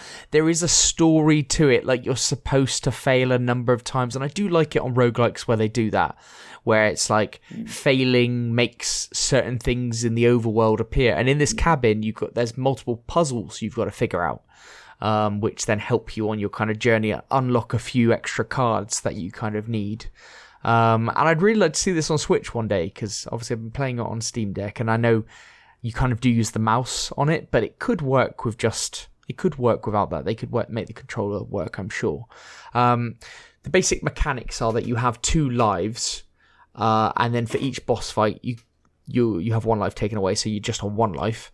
And after you beat a boss, you go up to 2 lives again. So if you do an area, even if you've lost a life during that area, you go back to 2 if you beat the boss. And when you die, you go back right to the start, but you create what's called a death card, which is like a almost random parts of your cards in the deck. Like, you can choose, but you've got very limited choice, but you choose like how much the play cost is, like in Magic the Gathering, like how much it would cost to play the card, the power of the card, and any special abilities the card has got. You kind of create a death card, and those cards really alter your playthrough as you go through, and you could make like I've made some incredibly OP death cards, and then if you're lucky enough to draw them in your run, because you only start off with a couple of cards at the start, and you always start with a very basic deck, but you can find these cards on the journey of a run. And it can really change it, and it changes the whole game. When you get this card, you're like, yes, okay, this is my time where I might be able to do it. So I don't want to give too much away about this game, but I thought I'd beaten the game once, and then you realize that you have to do something you have to figure out another puzzle in the real world before you play it. I was like, okay, fine, fuck it, figured out the puzzle, went back in, and then took me ages again, but I finally beat it again. And then the game turns into something completely different. And I don't want to say what it is or anything. I don't want to give anything, but you haven't beaten the game. It turns into a different game, which is it's weird. And I suppose that's what makes the game really good and fun. You don't sound happy while saying that.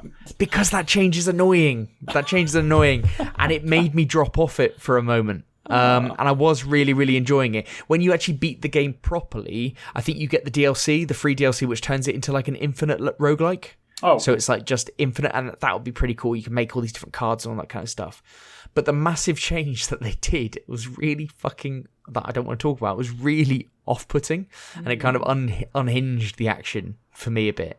So I don't know how long that lasts for and all this kind of stuff. I do need to go back and finish it. How long is this game then? So people say it's about 15 hours. I've played it for about 8. Oh, right, okay. And I thought, now the reason I thought I beat it was because, and this is my gripe with the game, and I don't know how this will be when I finish the game, but this is my gripe at the moment, that this game is really fucking difficult to beat. Now, when you've created a couple of these death cards that are really OP, and you're lucky to find them in your run, it changes the whole game and you can actually beat it. So it's almost like, to me, the game feels unbalanced because, and I think I'm right in saying that you couldn't beat the game with just your normal deck. You have to have died and created some of these really OP death cards, and then you have to be lucky enough to get them. Like 2 of my death cards, one has basically 0 cost to play this card. It's got huge power and health.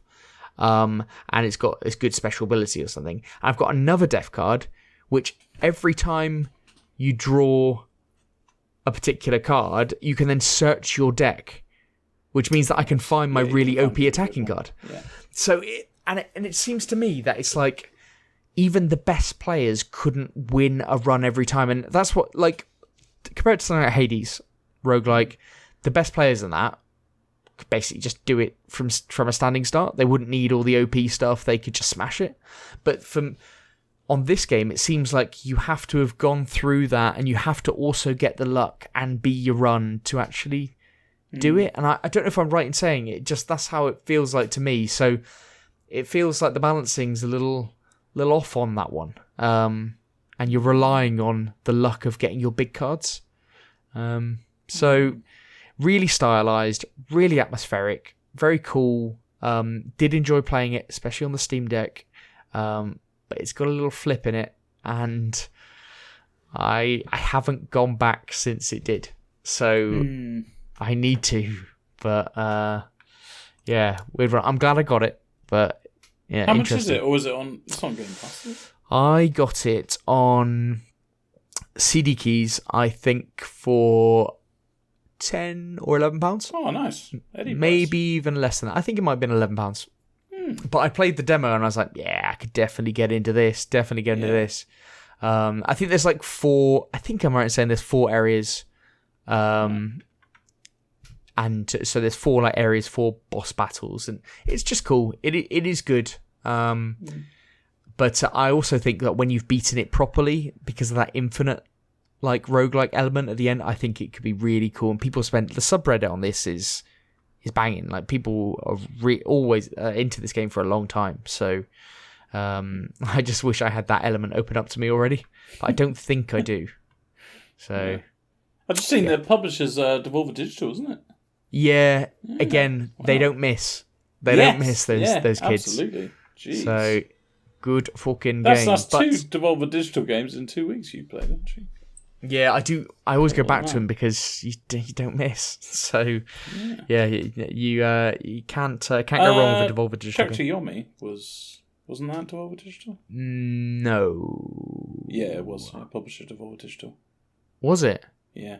You're going to now say it's a great game, aren't you? No, that's disappointing. That is Yeah, right. Go back and play it and you'll be like, this game is incredible. Yeah. I don't think so. They don't miss, Ben.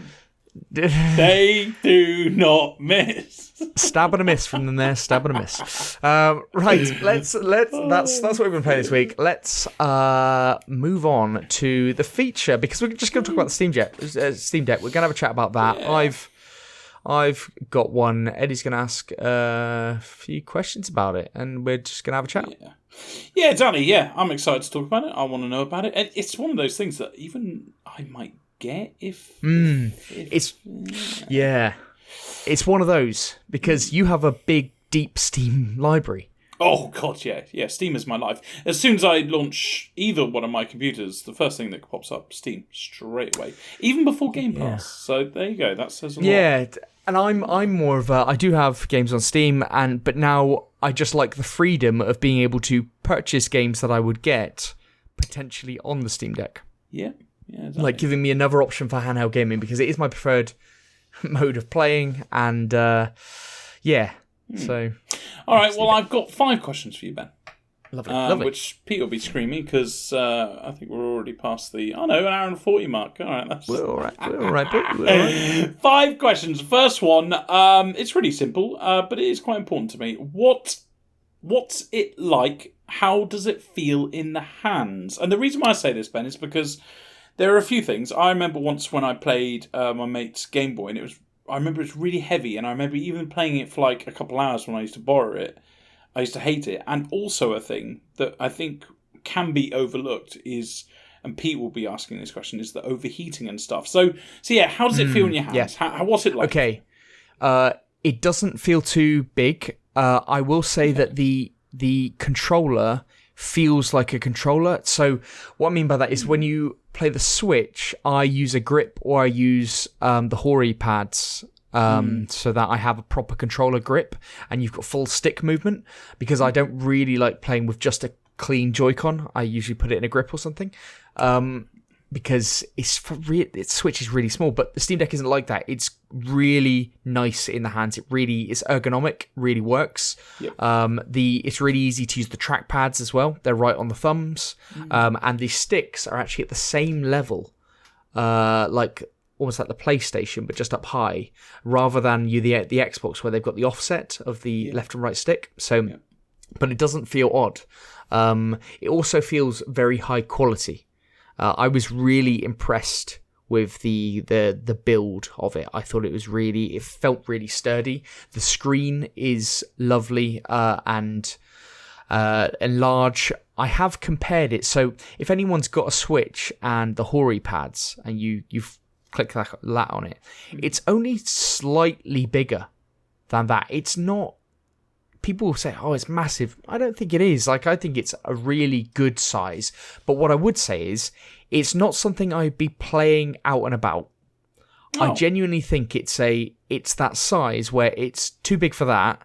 It's more, I'd play this on the sofa. And I don't think it's too heavy. I haven't noticed I've played a lot of it, and I haven't noticed it being too heavy, but I do play laying down. So probably rests on you. And I would also say that heat has not been an issue. Nice. And the sound of the fans, I haven't noticed either. Wow. So that's interesting you said about out and about. So how about for like a long train journey? Yes and no. It's something about it where I just think I'd rather be playing my Switch when I'm out and about. It's slightly smaller. And also, it's a very expensive piece of kit to be taking out and about. Yeah. Okay. Like that's the thing that puts me off that. Like my Switch, I can kind of get over the fact in my head that it is an expensive piece of kit that I'm taking out on the train. Yeah. But because the Switch is so important to me that I would just go out and buy another one on the credit card. Right. I'm not doing that with the Steam Deck. It's more expensive and they're really hard to get hold of. So that is probably the reason why I wouldn't. Yeah. And it is slightly big. It comes, the second of the 3 models, the second and the third model, do come with a really nice carry case, but it is large, but it's robust. So, but it is large. It does emphasize just how fucking big this thing is. So, but when I'm playing it, it doesn't feel too big. So, I'm giving messages on the size there, but when you're actually playing the game, it feels like the right size. Right. Okay. Yeah, because that's always a thing with these games. I feel like if I'm squinting to look at certain bits of a game, I think that would lose my immersion in a game. So. Yeah, it's not. Yeah, it's very clear, very good, and Steam do a very good job at identifying when games would have small text and things like that with the verified and the playable thing. Oh, right, okay. So if it's got too small text in certain places, or it's below a certain measurement of text, they actually give it a playable rather than a verified. Oh, cool. Yeah, when actually you can still read it. It probably doesn't even impact it. But things like Inscription, I think, are only playable on it. It says playable, but it's fully playable. But Steam are very... You have to meet certain criteria to get that fully verified thing. Right. The Curse to Golf developers talked about that and how they were really doing everything to get fully verified, and then they got playable, and they were like, "What the fuck?" Because it just turned out that in Chinese, one of the cards or whatever, the Chinese symbol was deemed too small. Couldn't quite see it or something. Yeah, well, you could. It's perfectly readable, but it's too small by the Steam definition, so it got playable. I was listening to, is it Deadbeat Punk? That's him, isn't it? And he was saying, their podcast was saying that they were playing Cult of the Lamb, and see, this is where it gets lost on me.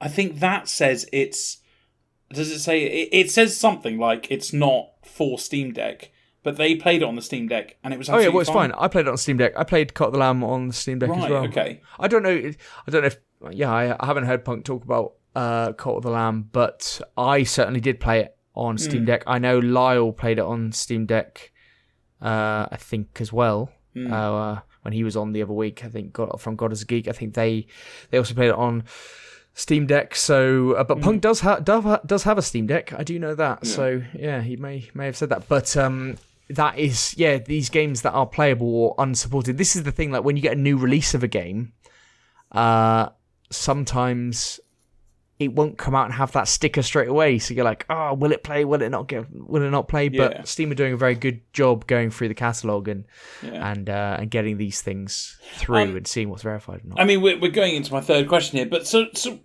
let me get this straight. So when a game comes out on Steam, so it gives it certain levels. So like it might be playable. So can you still install the games even if it says you can install them regardless. You can always install them, and then you can try and configure it yourself. You can try to configure the controller yourself, set it up and everything. Because obviously it's a computer and it's just Steam, so you could just and Steam recognizes that you've got a controller set up. You can play around. So do you remember that game that we were playing, that free to play game, the Space Tarkov type one? That you played a little bit of and I played a little bit of. Oh God, the Circle or something like that, isn't it? Yeah, Circle Frontier. That's it. I spent ages on Steam setting up my controller settings so I could play it on this controller. Oh. You could do that on the Steam Deck. Yeah, absolutely. Oh, it just take you time and stuff like that. But most games are now featuring it when they're coming out and figuring it out. And on the Steam. The Steam interface is wonderful. Their little OS. If you're not stepping out of that into the desktop mode, if you're just staying on the Steam OS, you cannot go wrong. It's lovely. It feels so professional. You can go to Great on Deck, which is a section they've got there. You can see what's playable and what's fully verified. It's got all the list of games and everything. And most games you click on now, and it will either say unsupported or unknown or playable or verified. Cool. So, all right, I'm going to ask my third question. You've already answered a lot of it. What can you do on it? What does it play? Can you get Game Pass on other launches? So, first of all, what can you do on it? I think a big part of it is, obviously, you can play Steam games. And you've said it's like a computer, so can you play other things like Game Pass games? It's a computer. You can put it in desktop mode, so it automatically loads up into the Steam OS, which is their interface for... It's basically just loading up Steam. Yeah. But just a one for the Steam Deck. You can put it into desktop mode, and then it's just got Linux OS, like operating system, and you can do whatever you can on a normal, like Linux. Have you tried getting Game Pass and playing a Game Pass game? I've got Game Pass. Yeah, I've got Game Pass on it. Yeah. Now, what I have on it is, because if you go onto Xbox's official support, they have a list of like 15, 16 instructions to get Game Pass on your Steam Deck. So they actually says, you're in there. They've got 2 lines of code you have to type in here, and 2 lines. It's a fucking computer. And when I was doing it, I was like, fucking PCs. Yes. But it did actually work. And what it does is it puts Game Pass. Like when you're on Steam, Yep. you've got your list of games in your library. One of them just says Xbox Game Pass. You click on it and it loads up. So it just loads up Game Pass. But what it does do is it's not PC Game Pass, it's not console Game Pass, it's actually cloud Game Pass. So it's only cloud Game Pass that you can get, which doesn't bother me because my internet's good enough to play it. So it's fine. On the main operating system, I think you could get PC Game Pass through that. But this is just this is just the standard way of doing it. You get cloud Game Pass, but it's a PC, so you can do anything else. You can get fucking Activision's launcher. You can get any of these other launchers, Epic launcher. You can get them all on there. You can do emulators, whatever you want. Jeez. It's just a PC at the end of the day, and there's all YouTube tutorials on how you do all this stuff. And you can put it into a dock. You can buy a dock for 20 quid off Amazon, and you can plug in your HDMI, plug in your all of whatever you want, so that you can get it hooked up to your monitor and just treat it like a PC for a couple of hours, get everything put on it launcher wise, all sorted. It's a couple of hours work, you're all set up, and you can have everything loaded up there. What I would say is, well, I was just about to say, I'm going to move on to question 4 because you're really touching about it. What about mouse based? Obviously, I think me and Pete both said the reason why me and Pete won't get Switch is because our Steam a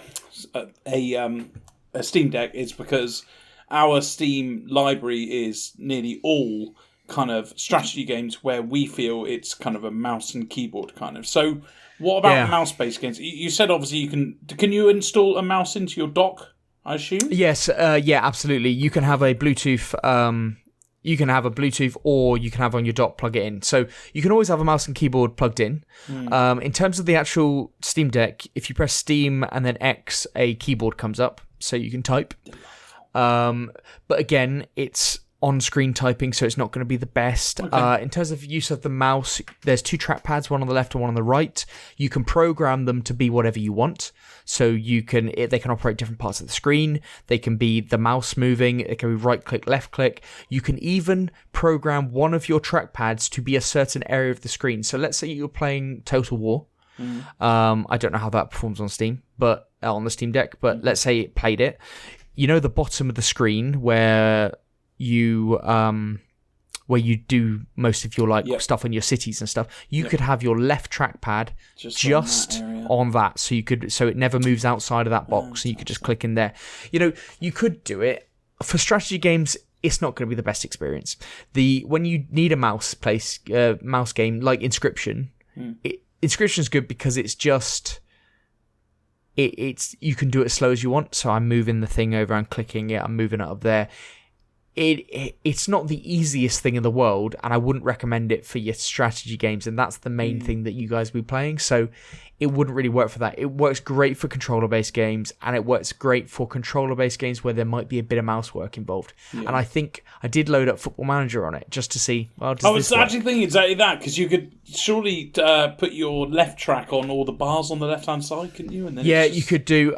It's not that hard to do. I loaded it up. The hardest thing with Football Manager, though, it had this weird thing where when I went to type in my name, it wouldn't recognise the Steam keyboard.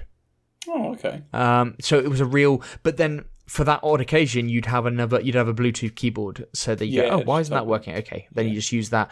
But for all other aspects of just playing Football Manager, because I put on an old version of Football Manager, I think I loaded it up like 2020 or something when it wasn't on Game Pass, and loaded it up, started a game, and I was like, okay, this does work.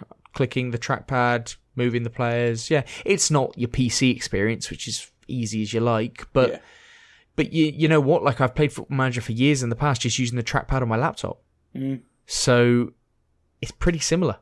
Yeah. It's pretty similar. So for slow games like that, it's fine. Yeah. But you're going to get your best experience on your controller-based games or your controller with a slight mix of mouse and keyboard. You know what? I love, what do you call them? The trackpads. Is that what you call them? Yeah, the trackpad, yeah. I think I'm going to love them because the one thing I hate about Xbox controllers, especially with like first-person shooters and stuff, is you're kind of dragging your pad over, and it never feels exactly responsive, does it? While I've got a mouse or while I've got a touchpad on my laptop, you feel like you're in charge of that cursor. You feel exactly in charge. While with, like, have you ever, and I've done this a few times, have you ever used a controller and you really need a small part of the screen? And how many times do you fucking miss it? So also, Eddie, if you use the sticks, right? Yeah. I think the sticks have a feature where they know when you're touching it. So you can turn on in the Steam controller settings where if you're on the stick and you just move your thumb slightly, not move the stick, just, on the surface of the stick, it will then move the cursor slightly. So it's like it's got a pressure sensor on the top that it knows when you're touching that, so you can make small incremental changes. Jesus. Yeah, it's quite, as I said, it's a well built piece of kit. The battery life isn't fantastic, but pretty much I play it on the sofa, so I can get it plugged in at any point. It does not impact my life on that fact. That's not something that impacts my gaming experience at all, because I just plug it in when I need it. Yeah. It's robust as hell. It plays the games that I want it to play, and you can. I think it's also one of those things that the games that aren't the best experience, the more you play of them, the easier you'll find it. Yeah. Yeah. Like, it's even like when I was playing F1 Manager, I got it on Xbox. At the start, I was like, oh, this interface is a bit clumsy. Well, it's second nature now. Yeah. Absolutely second nature. So it does get a bit like that. And I remember I was playing Football Manager on the Switch, and it's like, we get used to that. And so you do get used to these things.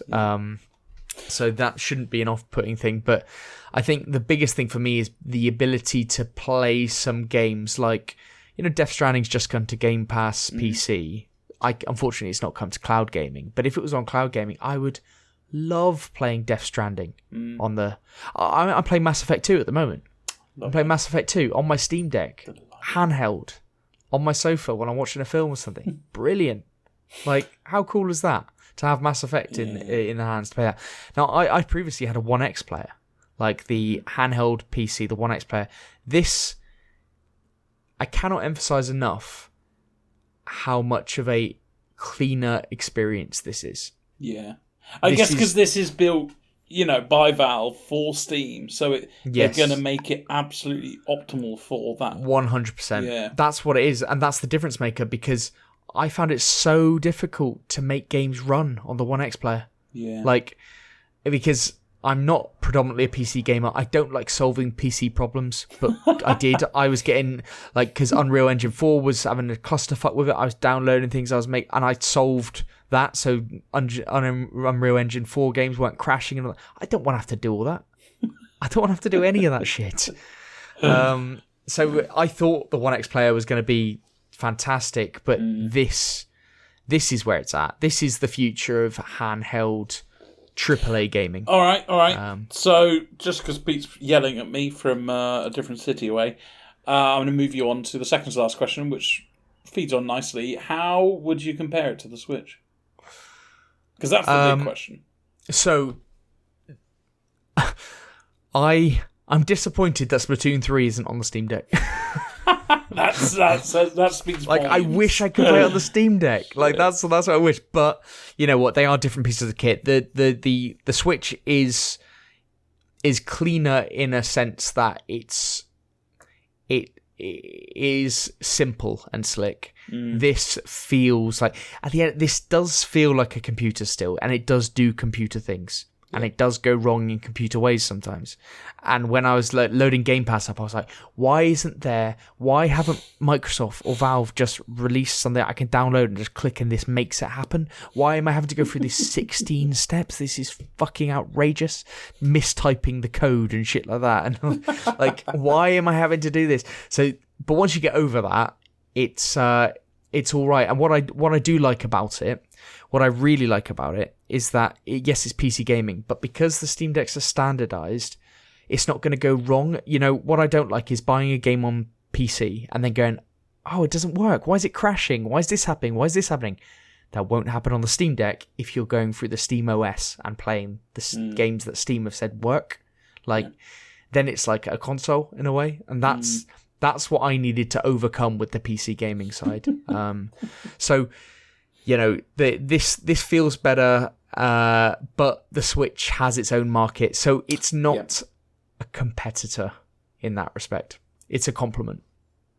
Yeah, I completely understand, because I see Switch as shitty little childish games. Yeah, well, that's not true though. But okay. I mean, and, you started with an agreement, adults, but you've ended not agreeing, so that's proper fine. games, Right. Yeah. Your Switches, yeah. Okay, you twisted that. Last question. I think the main one: is it worth it? Cost versus capability. Ben, talk to me. Oh, so I got the second highest model, so I think I paid £450. Now, when I got the email from Valve saying, "Oh, you can buy and complete your Steam Deck purchase," I thought, I have not got £450. That is a lot more expensive than I remembered it being. When the adrenaline was running, I do not remember that financial I do decision. not remember it being £450. Shit. What I say is, you've got to love handheld gaming, and you've got to and you're gonna want to get the most out of it. I think actually the value of what you're getting as a machine is probably excellent compared to what you'd have to pay for a PC and to get the thing that says like, oh, that's gonna play that game. That's gonna play that game, and games are trying to get verified on that system. So that's what I like about it. So that's what you're paying for. The system itself is very, very capable, but if somebody was going to say, if I had £450, should I be buying a PlayStation? Should I be buying a Steam Deck? You probably look more towards the PlayStation side, I suppose. Or an Xbox and Game Pass, or Xbox Series X, something like that. But it's a different kind of thing. Like I am looking, I should say, for a handheld device, only because then I could, and I really hope my missus isn't listening to this episode, spend more time on the sofa with my partner, because as a handheld device, it's superb. It's absolutely superb. I obviously like the Switch. You don't like a lot of the first-party releases on the Switch, so I don't think the Switch is for you. But I think this device is absolutely superb, but it is a secondary console. It is not like, you might use it as your primary or something, but I don't think it's somebody, because you can't play all PC games on it. You can't play all console games on it. But something like Spider-Man works absolutely flawlessly on the Steam Deck, which is amazing. Works better than it does on the PS5. You get a better version. You can play ultra graphics and everything, and like so. Or maybe not ultra, but you know what I mean. You can play. It looks fantastic. So especially on that screen, and the what you can do in the resolution changes and locking the frame rates and all that kind of stuff. You just get all the PC kind of variables that you can play with. So it's up to each individual. I think the cheaper model, which doesn't have an SSD, is like £350. You know what? I'm very glad you said that, because I was going to ask how much that was, but then I remember looking at the specs ages ago, and I remember thinking, you can't get the bottom one. Is that why? Because it has an SSD, the middle one? My one has the 256 SSD. I think there might be some other minor change to it as well. I think, but people are saying it doesn't make the difference you think it would. So I don't know. I'd be watching if you're really price sensitive about it. I'd be looking at YouTube videos on that. I am, Ben, but I physically could not play certain games on my old computer which did not have an SSD. It is one of those things where bite the bullet, pay the little bit extra. I am the opposite of that kind of person, but my God, when I was looking for a PC, I remember underlining, and I even went into a shop who makes computers from scratch, and he was like, "Oh, if you just get rid of the SSD, it will be like 90," and I was like, "No." Because that is so incremental for a lot of games these days, especially games like strategy. Like it was actually Warhammer 2 Total War, where I promise you, if you do not have an SSD for that game, you better go make some dinner during the game. Yeah, absolutely. End turns. So the top tier one, I think, is more like £600. It's got 12 gigabyte SSD, and it's got a marginally better screen. Okay. It's got anti-glare screen. So, but there are different ways that you can enhance it. I think a 256 is fine because you can just have things installed and then uninstall them and stuff like that. So yeah. So, but overall, I'm actually really pleased with the purchase. I think it's an excellent bit of kit. It's really well done. It's really robust. It's enhanced my handheld gaming experience. I'm playing different games that I wouldn't have normally played. Yeah. And I'm really, really pleased with it, despite the cost. Now, would I be saying that if I'd actually not put it on the credit card and actually put it out of the bank? Don't know. Yeah. But yeah, it's a bloody good piece of kit. Not gonna lie. Yeah, it's good stuff. Sweet. Good stuff. But yeah, that probably brings the end of that. There's not much more we can say because I'm not the most PC technical guy out there, so I'm not doing crazy things with the emulators and all that kind of stuff. So that stuff is all possible though. So it's a PC at the end of the day. But yeah, if you're interested, you have to order way in advance and get your £5 deposit. You ordered down there. it ages ago, didn't you? Yeah, I ordered it over a year ago. But this is how it works. You put down like a £5 deposit, and then they'll email you when it's ready, and they'll say, complete your purchase within 3 days. And if you do that, then they charge you. So you don't charge you up front. So if you're even thinking about it, it's worth to put down the £5 deposit. Yeah. Even if you're thinking about it, because then when they email you in 6 months, you can turn it down. It's fine. Yeah. Or like me and go, I can't possibly turn this down. That's why they do that system, Ben. Because I reckon 95% of people get the adrenaline dump and they go, I'm buying that. Yeah, I had the money a year ago. Not so much now, but there we go. But anyway, that's the end of our discussion. If anybody's got anything to contribute to any of that, they can email us, podcast@grumpygamers.co.uk. You can tweet us at grumpygamerspod. Maybe you could drop a like on my Man City Haaland tweet. Who knows? No. It was a banger. Grumpy Gamers Podcast is our YouTube channel. We've got some Splatoon video footage up there if you can't wait till Friday. And we stream on Thursdays, 7 p.m. Grumpy Gamers Podcast, all one word, on Twitch. Yeah, on Twitch. But for this week, it's GG. GG.